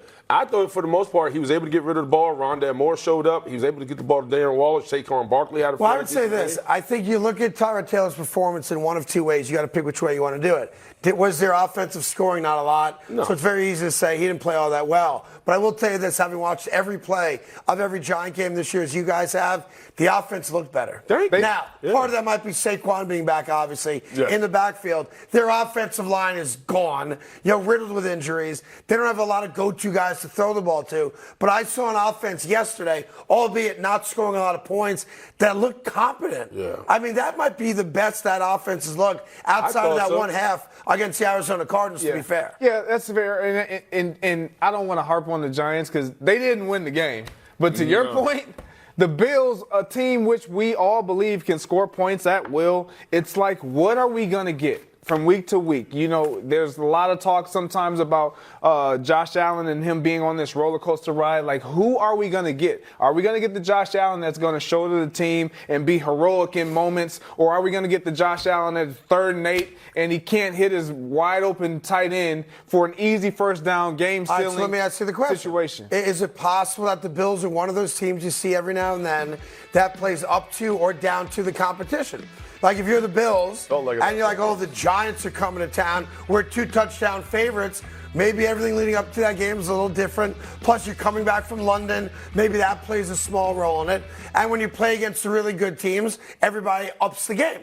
When you play against a team that you should beat with your eyes closed, maybe you just don't play as well. Well, see, this is why I'm scratching my head, too, because Valley, to your point, they played up for the Dolphins, put a whooping on them. And they played down to the Giants. But they also had the Raiders in between, and they handled the Raiders accordingly. So I think it goes back to you. Josh Allen, who are you? You know what I mean? Because we've seen both sides of the spectrum. Yeah. It's really him needs to start faster and be better for this offense, and he doesn't come alive to the fourth quarter. So it makes me think like, all right, Josh, man, I know you came out in the public and say you like when you do bad so you can play good. You like that emotions. But right now you're starting to get late in the season and you're starting to have significant injuries. Yeah. You have to start faster for this team to have a shot. I want to interrupt you for a second. I want to apologize to the audience. We've now gone 9 consecutive minutes and have not acknowledged that the New York Jets won yesterday. They're next. Can you please make that second of football? The Jets are next. Second in football. Let's talk about the Jets and Zach Wilson. Wilson played well enough to win, but it was the Jets defense that carried the day. Yes. We discuss a lot about the potential of bringing in Kirk Cousins or another quarterback. Did yesterday's game convince you that they do not need to bring in another quarterback to this team? No, to the contrary. It makes me want to bring in Kirk Cousins even more. Like right now. Because now I'm 3-3. Now I'm very much alive. For all my goals to start off this season, which were Super Bowl goals, right? I've got a badass defense that is finally living up to the hype, considering what they've done against premier elite quarterbacks in the NFL, whether that's Mahomes, whether that's Hurts, whether it's Allen. This defense has lived up to the billing, especially when it comes to turnovers. Zach Wilson, I can't believe I'm saying this. Zach Wilson has outplayed head-to-head Allen, Mahomes, and Hurts, and that's not up for debate. Look at that. 3 touchdowns from those guys, 8 interceptions, and that doesn't include the fumbles we got as well. So I now have what I thought I was going to have going into the year, and that is a dominant, winning defense. I got a bye week. I got 2 weeks to get ready for an easy win against the New York Giants, and then I play the Chargers after that, all right, which will be a tougher game. I go out there and I get Kirk Cousins right now. Not because Zach Wilson hasn't re-earned our respect and our trust and faith to a certain point, but now we can't mess it up. we're in a situation we have not been in a lot. Remember, the New York Jets have the longest drought of any North American professional sports team when it comes to making the playoffs. It's been more than a decade since we played a postseason game. As good as Zach has been, and to his credit, the kid has resuscitated his career, and that deserves some type of after-school special story in which I star as his father, who gives him a tough love scenario. Again, for a later day. Wow. Yeah, well, I don't want to get into that. We got to cast his mother's friend, too. That being said. What are we doing? Why'd she leave me? Oh, okay, now I get it. All right, here's the deal. It is more incumbent now than ever on the New York Jets to go try to get Kirk Cousins. I know he's got a no-trade clause. I know he might invoke it. All good. But you got to give it a try. I got 2 weeks for a veteran quarterback to learn this system. And I'm telling you now, Kirk Cousins on the New York Jets, they may not lose another game. And you got to also understand, this is an offense that's averaging 18 points a game. I understand how great the defense is, but when you talk about you got the Giants, Chargers, Raiders, right? Let's say, God, you get us through that. Now you have the Buffalo Bills and Dolphins. You got to score points. You can't expect your defense to just flat out be that dominant week after week. Do they have the possibility, the capability? Sure, we saw it last night. But Zach Wilson just isn't ready for the big-time show. He's competent. He's doing everything. And first of all, the standard is just don't throw the football away. That's the standard for every quarterback, right? Mm-hmm. We need you to put up points because we have the weapons to do so. Now, I will say this. In the last 2 games, and even if I want to go back 3 weeks to the Kansas City game that we lost because the ref stole it from us, the reality is this. Zach Wilson has made some plays. Yeah. He has stood tall in the pocket. He has not been nervous or had happy feet or thrown bad interceptions. He's done exactly what we're asking him to do. Make a couple throws, especially that throw from his own 2 to Garrett Wilson on the right sideline. Make a couple throws. Keep us in the game, don't ruin it, and then let the defense show up and cause turnovers, which, again, they did yesterday in a very big spot. Moving on to third and football. Jets. We've been celebrating the Jets so much. Let's celebrate the Patriots losing. The Patriots lost to the Raiders. They're now 1-5. Good. They need a quarterback. Mac Jones is not it. Will Bill Belichick and this team do the right thing and tank for draft position? Hey, the right thing is for Bill Belichick to retire on the spot.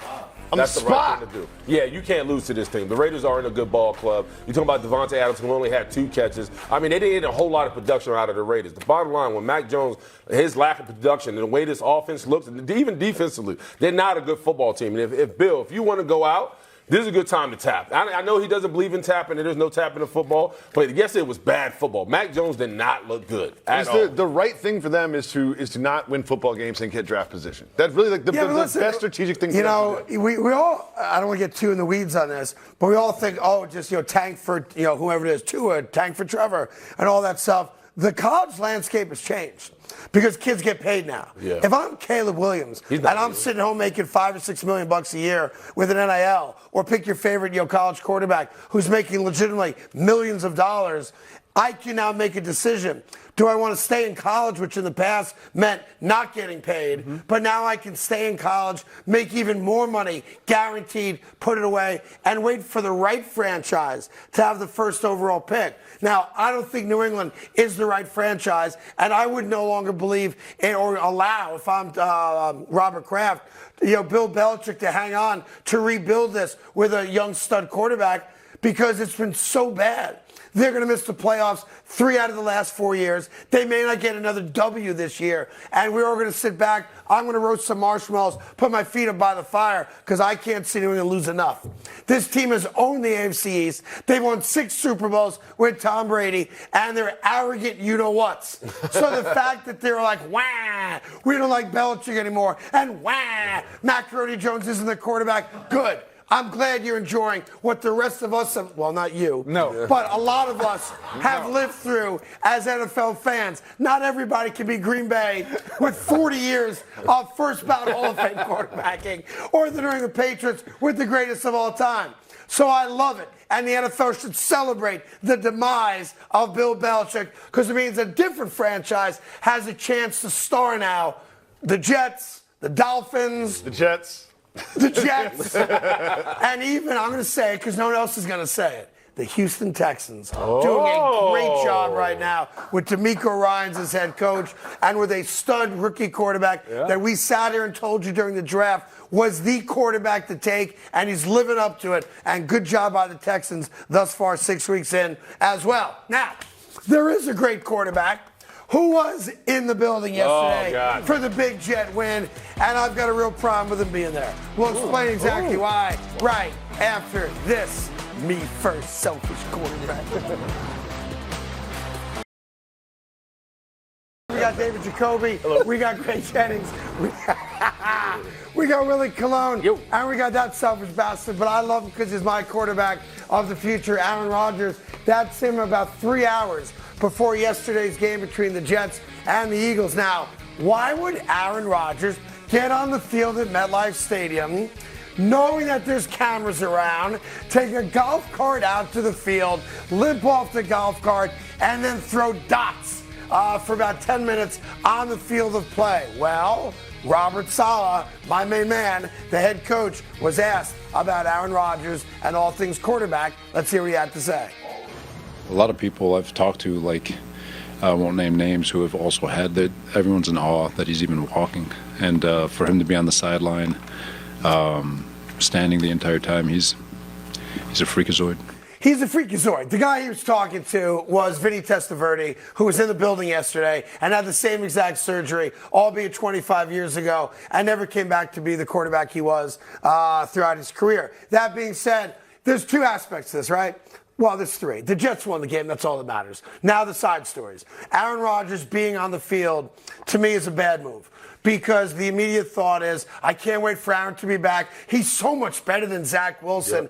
And it doesn't do Zach Wilson any favors. The flip side of that, what I liked out of Aaron Rodgers, is that he was on the sideline the entire game yesterday. Had a headset on, was dressed like everybody else, kind of melded in to the coaching staff on the sideline. A lot of the time that I saw him, he was sitting on the bench talking to Zach and other guys on the offense, or offensive side of the ball. That's the Aaron I want. That's the Aaron I think that helps Zach Wilson become a better quarterback mid-game. What are you seeing? Let me walk you through on the iPad there why you saw the right thing or the wrong thing. That kind of tutelage is money good. Going out there before the game, knowing you're going to be on camera and showing that and throwing great passes and not having, the crutches on and not being in a boot and looking all great 5 weeks after the injury, to me, is just a selfish kind of me first, I wish I was dating Taylor Swift kind of move. Yeah, this part right here that you have on your screen, that's for show. Yeah. It's the part that you talked about that's most important, and I think everyone benefits if he's on the sideline and he's able to, kind of talk to Zach Wilson after different possessions and whatever. It's different when you have a guy who actually has been in that situation on the field. A lot of these coaches sometimes haven't been in that situation. So you see it on the iPad and you're like, why didn't you make this throw? Or why didn't you see this? And you get to look at a quarterback that has been in that situation, and he's going to ask the question differently. What are you seeing? What can we do better? What do you need? Yeah. All these different things to allow a Zach Wilson to then make those plays down the stretch when he's needed to make those plays. So as much as we look at that, and obviously that's for show, that's not something that we even care about, to see him on the field throwing. Nobody cares. That was a tease yesterday. Yeah, nobody cares about it. But until you're in a helmet and uniform, I don't want to see you on the field. I'm with you, but on top of that, this also leads for the conversation. If the Jets go late in December and they're one game away from making the playoffs, they're going to now say, well, Aaron was throwing on the sideline. Aaron looks better. Aaron looks great. It just alludes to more drama the Jets just don't need right now. He's come out and said, I'm approaching this rehab differently. I'm listening to dolphins have sex. I'm doing everything differently. And then he's going to do this for Craig. You're right. He did that to get attention. So we would talk about it. And you know what? He's going to be in the media again tomorrow. Yeah. Because he does his little appearance. And he just continues to cultivate this. And what he should be focusing on is helping Zach Wilson. Because one thing that I did see from Zach Wilson yesterday, remember when he caught him in a substitution, then got a free play? Yeah. I was like, hey, look at that. I give you one better. That better. looks like Aaron Rodgers. And I give you one better. He did something else. He started using the cadence yesterday. Yes, twice. That's 2 free And I plays was like, okay, Zach. And by the way, I want to be clear, just after 9 o'clock Eastern time, the focus of this show is not whether whether or not Aaron Rodgers looked good throwing the ball pregame. Of course he did, right?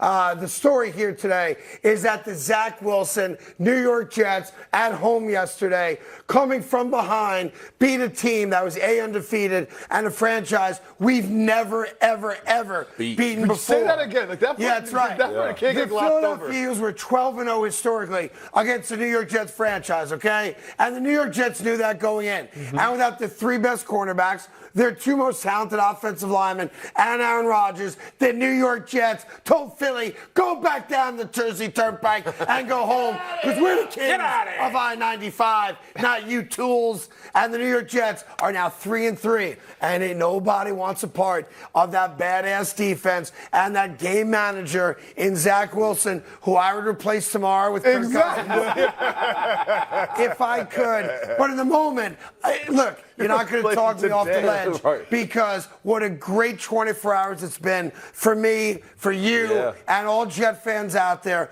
We again are showing you we are capable of winning close games. Our defense is capable of making life miserable for the opposing quarterback. And remember this, Josh Allen beat him.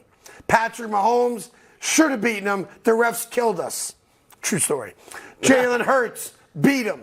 Russell Wilson beat him. And coming up in a little bit, Mac Jones. Relax for that. Relax for that, hater. Relax for that, hater. Coming up a little later on the show, the NFL has some explaining to do. Because the very first touchdown in yesterday's game was not a touchdown. Nope. All right, Jalen Hurts fumbled the ball across the goal line. It was recovered by the Eagles. The referees correctly said you can't fumble the ball forward and not recover it yourself. Fourth down, Jet ball on their own 1. Go to commercial break. I'm at the game. Come back. All of a sudden, they're kicking an extra point. And we'll get to that later on. The NFL has some explaining to do, because I don't know what the hell those refs are doing, other than trying to take another victory away from my Jets. Since you've spent so much time on the refs, you won the game, Greg. You won the game. No, because but it was a glaring. You won the game. His whole left side of his body was on the floor. You won the game.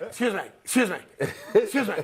We won the game against the Eagles and the Zebras. And later on in the show, I'll show you the video I'm talking about. You have still yet to see Jalen Hurts cross the goal line in that play. Bottom line is this.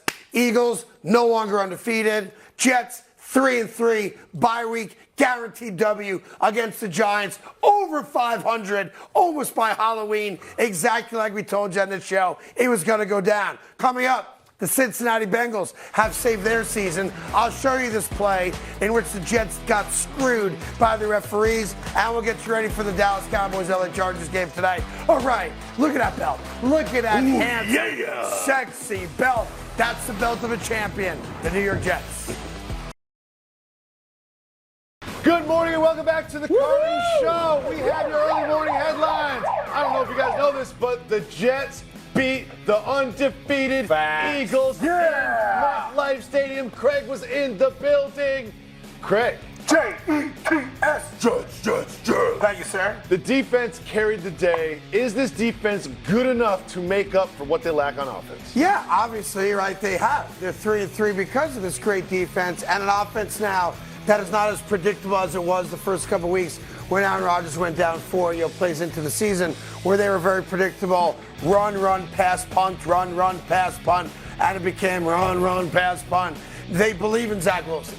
Whatever he had to do, whether it was him trying to save his career, whether it was offensive coordinator trying to save his career, they made a decision, really in that Kansas City game a few weeks back, that they were going to take the proverbial training wheels off and allow Zach Wilson, this offense, to operate like a professional NFL offense, and cross their fingers that it worked. But thus far, it has worked. Statistically, Zach Wilson has outplayed Patrick Mahomes, Russell Wilson, and now yesterday, Jalen Hurts, and they've won 2 out of those 3 games.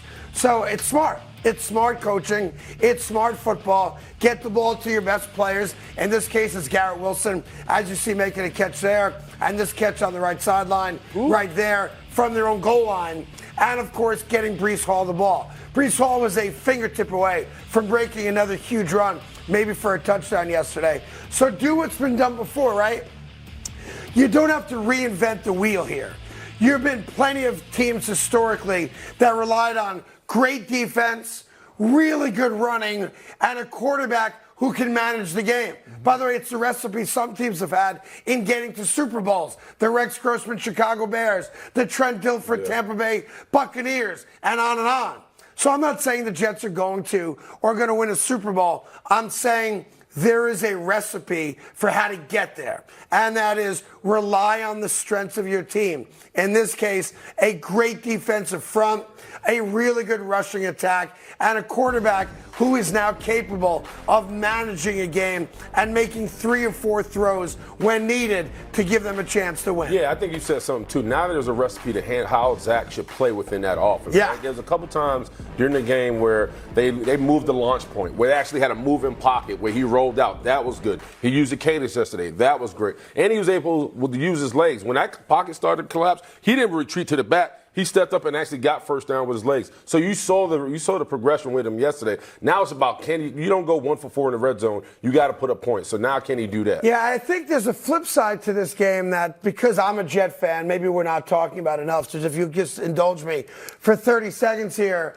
if you're an Eagle fan and you're like, hey, we're undefeated coming into this game and we expect to beat the Jets, you go home feeling what about your franchise? Jalen Hurts is a problem. Thank you. Jalen Hurts has not played well this year. With that 4th down, the game's on the line on 4th down. He threw the ball 50 yards down the field into double coverage. But not just that, he hasn't played great this year. I think he's still hurt. This team hasn't played great this year. And I think as an Eagle fan, if you watched all of their games leading up to yesterday, like you felt the same way, a little bit uneasy. Yeah.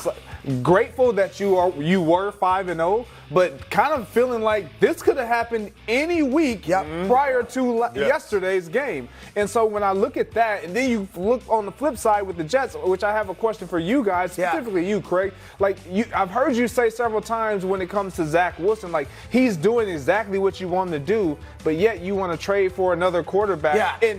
And I might add, in the red zone, the game changes in the red zone. And so there's a maturation process that has to happen. He has to understand how to get comfortable and make plays and be that guy that they need him to be. Then the red zone is another step. Sure. Because we're seeing across the league, the game is the spacing is shrinking. All those things, the decision making has to be a little bit more precise and on point. There's a step that he has to take there. Are you saying that I don't need him to take that step. I want to insert another quarterback to take that step for us? Well, I mean, there's 2 separate questions. One, if he's my starting quarterback, he better take that step because I got to put 7s on the board when I'm inside the 20. But the flip side is if I bring in a better quarterback, a more proven quarterback, I think by default my red zone offense just gets better. And this is not a knock, or I guess it's a knock. It's not an attack on Zach Wilson. I appreciate what Zach Wilson did. He saved his career, and he kept my team's season afloat by playing competent football and doing what they ask of him. My point is, if you bring your Kirk Cousins in, you're going to ask more of him. And then the offense can complement, the defense and be the reason we win games, as opposed to they played good, and now let's cross our fingers that our defense makes another 4th quarter stand. Remember, last week we needed our defense, with the Broncos having the ball and a chance to win the game, to make a play to win the game. We made the play. We won the game. Yesterday, we're asking our defense to come on the field with 2 minutes to go and make a play to win us the game, and they did. That's playing with fire, and we're fortunate that in the last 2 weeks we just didn't get burnt. Craig, I have an important question. Yes. Because before this game, we had the Carton confidence counter. Yes, we did. And your confidence was pretty high going into the game. As it should be. Let's just check back in with the Carton confidence counter. Go full screen on the video so I can go get it. I can imagine that it's pretty high right now after that one. Yeah, it's high, all right. Where did I leave off? Right You were right there. It was that really at 90, wasn't it? 91. 91. Right there. So you had 91 before the win. Look, first off, and if you go to our social media account, you can see every day last week I told you that the Eagles were going to lose to my New York Jets. So I saw this coming a week ago. That's why some people call me the Illuminati of the NFL, which is a conversation You pick the Jets every week. No, I don't, Greg Jennings. Anyhow, I've been down here this year. I've been all the way there. All right. I was at 45 one week. I was at 75 one week. And then, yes, going into this game, I was at 91 because I believed. I believed that the New York Jets were going to do exactly what they did against the Philadelphia Eagles. Well, guess what? I got a bye this week. Bang, 100. 100. Because I'm not going to lose the bye week. I'll tell you that. And, oh, by the way, who do I have coming out of the bye week? The hapless, embarrassing, poorly coached, poorly quarterbacked New York Giants. Is there, it's funny. When I used to play NFL football, I had a coach, Luke Rosa. They called him the Toe. And he said to me, he said to me, give me 110%, Carton. That means that exists, right? So right now, going to the bye week, the updated Carton confidence counter for the New York Jets is that proverbial, the mythical 110%. We know it doesn't exist, but for today's purposes, it does. My confidence in the New York Jets is at 110%. I believe in you, Robert Saleh. I believe in you, Jets defense, and I even believe in you, Kirk Cousins, future quarterback of the Jets, Mr. Kirk Cousins. Let's go. We have one more quick Jets update as well. We have to check in on some of the things that were said previously on the program. And we have to go to a take yard, I believe is what it's being called around the show. And Greg, you hate to see it. Yeah. Oh, man. We have a ceremony. I know you're grieving right now. I know it's difficult. We'll start calling you Icebox with all these cold takes. Whatever. We got tired of the operating room, Greg Jennings. Now we're in the take rate. Greg, it's all right. You're 1-5. You don't know much about football. I love you anyway. It's all good. 2 good. weeks ago, you guys were like, very well could happen. By the way, proud of the Jets. No, I felt that way. I felt like it would. I thought it would. I'm proud of the Jets, man. We're moving on to our second headline. The Jets pulled off a big upset, but they weren't alone. The Cleveland Browns hosted the also undefeated going into it San Francisco 49ers. And like the Eagles, the 49ers fell. Brock Purdy only threw for 125 yards. And he still had a shot to win. A 44% completion percentage. But for some reason, Craig and Willie thinks that he played well. Are you concerned about Purdy's performance after this one? And that's a mischaracterization of what both of us said. You're absolutely right. Neither one of us said they played well. You're absolutely right. What we said is that Brock Purdy put them in a position late in the game to kick a 41-yard field goal to win the game, meaning he overcame a bad day. He overcame missing wide-open receivers and having to be fair, his worst game as an NFL player. Look, every quarterback is going to have a bad game. But you guys have some kind of joy out of the fact that Brock Purdy had a bad game. I view it this way. You sound happy. Brock Purdy put them in a position to kick a 41-yard field goal to win the game on the road against the best defense in the NFL. He did not have a great game. But when you got to get him in position to win the game, Brock Purdy did that. And all of a sudden, not just you two weasels, but everyone out there that's attacking Brock Purdy now is like, I told you Brock Purdy wasn't good.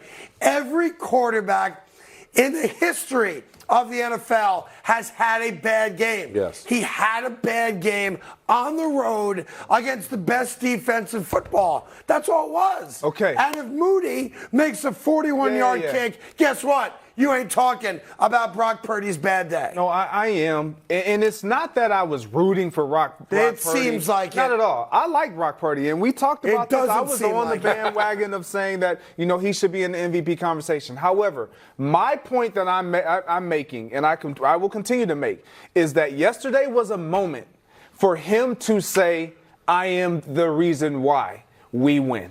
And that didn't happen. I understand he put them in field goal position. But why and they is that had enough, a chance. Greg? Because they didn't win. But because they shouldn't. My thing is, if every week it comes down to, he put him in position to win. He put him in position to win. He put him in position to win. Is that enough? No. but this is the first time we've seen him play bad, and he still gave him an opportunity to win. That's what me and Carton are saying. He's played stellar thus far. This is the first bad game we've saying, well, he didn't look that great. And at the end, he still gave him a shot. And I recognize that. Right. What I'm saying is this was an opportunity. Was this not an opportunity with him losing McCaffrey, with him losing Debo, for him to show to this offense and to allow us all to be like, yeah, it's no doubt he is that guy. I'm not saying he's not the guy, but without doubt, if he doesn't just put them in position to win and he goes and wins the game for them, then we could sit here and say, and he doesn't perform the way that he did, then we can say, yeah, without question, Brock Purdy is that guy. I think you can make that argument if he throws a bad pick at the end of the game. He didn't do that. He had one pick, and we're just watching it right here. But at the end of the game, even after going 3 and out, he came back on the field and it still had a game-winning drive, but put him in position to win. For me, like, if a guy has a bad game and he's still giving me the opportunity to win, like, that's just a bad day at the office, and we come away with the dub. He didn't come away with the W. This is a kick. This is a 41-yard. Every kicker in the league should be able to make that kick. The guy shanked it. Bottom line. But I'm not walking away from this game like thinking Brock Purdy is a problem. I think the Browns have a serious problem. I really think I agree with you. What I'm saying is, was this not a moment for him to take the reins and say, I can win without it's unfair because I'll use another game to make my point, if I may, right? So you take Cincinnati and Seattle. If Seattle scores, they had 19 chances inside the 10-yard line late in the game to win the game and beat Cincinnati, right? Are we discussing the fact that Joe Burrow threw for less than 200 yards? No. But what are we discussing that Trevor Lawrence threw for less than 200 yards? No. Are we and on and on and on? What we are discussing is the fact that you mentioned Geno Smith lost that game. Yes. Well, he put them in position to end up scoring. It didn't happen, correct? No, correct. Because Geno Smith was the reason they didn't score. Exactly. He threw that one to Mike Hilton that got picked. If you tell me that Geno Smith got Seattle down there and they missed a game-winning field goal, then it's apples to apples. Geno Smith's the reason they lost the game, and he said so afterwards. So all of a sudden with Brock Purdy, he throws for less than 200 yards and then misses a field goal to win it. But we're not talking about Trevor Lawrence. We're not talking. I'll go through it right here. We're not talking about every quarterback. It's your show. You didn't want to talk about those guys. What happened? I don't want to talk about the teams people care about. Let me get back to the Jet game. All right. We're moving on. You guys, we have a big game today we have to discuss. If I may, we'll get to Dallas in just 1 second. Here's what bothers me. Got it. The national media, which we're now a part of, they pick and choose which quarterbacks in this case, get love and which quarterbacks don't. And it's almost like everybody is just waiting for Brock Purdy to have a bad game so that they can say, see, I told you so. He's not a great quarterback.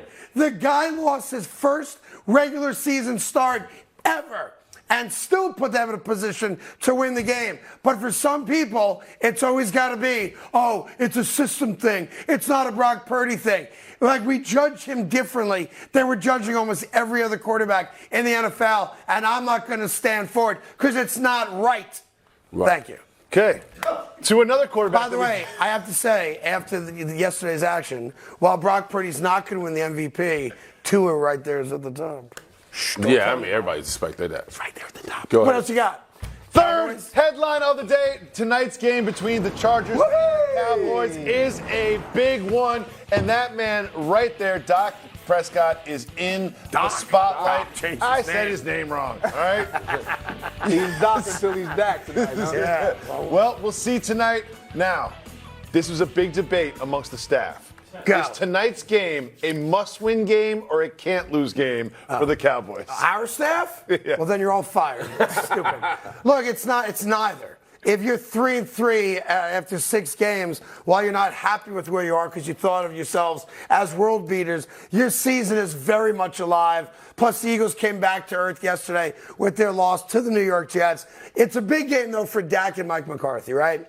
Because human nature is a part of this game, and that is Kellen Moore was scapegoated by the Dallas Cowboy organization, and now he's got the chance to rub their noses in it. I wasn't the problem. The quarterback's the problem. The coach is the problem. But it wasn't me. And by the way, he's got weapons to play with, namely Justin Herbert. Yep. So to me, this is a true battle of quarterback versus quarterback, coordinator versus coordinator. Right, Mike McCarthy's now, the essential play caller. Even though Schottenheimer's there, McCarthy calls the plays, and Kellen Moore calls the plays. So to me, this has all the makings of get your s'mores ready, 35-31, last team with the rock, scores a touchdown to win the game. And I don't know, what I'm trying to figure out, and as I'm handicapping this game, and the Cowboys are favorites, you see there, by 1.5 on the road in L.A., I'm trying to figure out which of the two defenses I should trust more. Oh, good question. Because right now in the moment, I don't trust either one of them. And Austin Eckler comes back, which is a problem for the Cowboys' run defense. And, of course, you've seen the Charger defense. You can throw at will against them. So I'll ask you, which defense do I trust more? Whew, that's a great question. I trust the Dallas Cowboys defense more. But I don't think it's going to come down to just the defense. When I look at every week it's the same thing. It's the quarterback. Which quarterback do I trust? And you got to trust Herbert more than that. I trust Herbert. Yes. All right, on that note, we got a minute left. Again, if you're going to wager on tonight's game, don't do it because you got, sculled yesterday by the outcome of NFL games. Do it because you actually like your pick and you feel good about it. With that, here's our picks. Cowboys favored by 1.5. Jacoby, we start with you. I'm starting with the Dallas Cowboys. I think that after not seeing him really show up, Micah Parsons shows up tonight. Someone needs to. Remember after week 2, we were comparing him to Lawrence Taylor and talking about him as the MVP race? Don't ever do it He again. has just completely disappeared. I think tonight Micah Parsons shows up in person. All right, Greg Jennings, 1.5. Cowboys I are like favored. the Chargers. I like the Chargers. You talked about it. Kellen Moore, they're going to come out with an edge. They're playing at home. Obviously, Dallas fans travel well, but this offense can put up a lot of points. In the Dallas Cowboys' last outing, it wasn't so high. You break the tie, Biggs. Who do you like? I got the Chargers, man. I think Kellen Moore is going to be motivated. He wants to show everybody in Dallas that y'all made a mistake because not only he played for the organization, he coached the organization, and he was pushed out of the organization. So this is a get-back game for Kellen Moore. All right, listen, good luck to you, whoever you pick tonight. And remember this, as you woke up this morning, there's one team on the top of the mountain, and that is the New York Jets.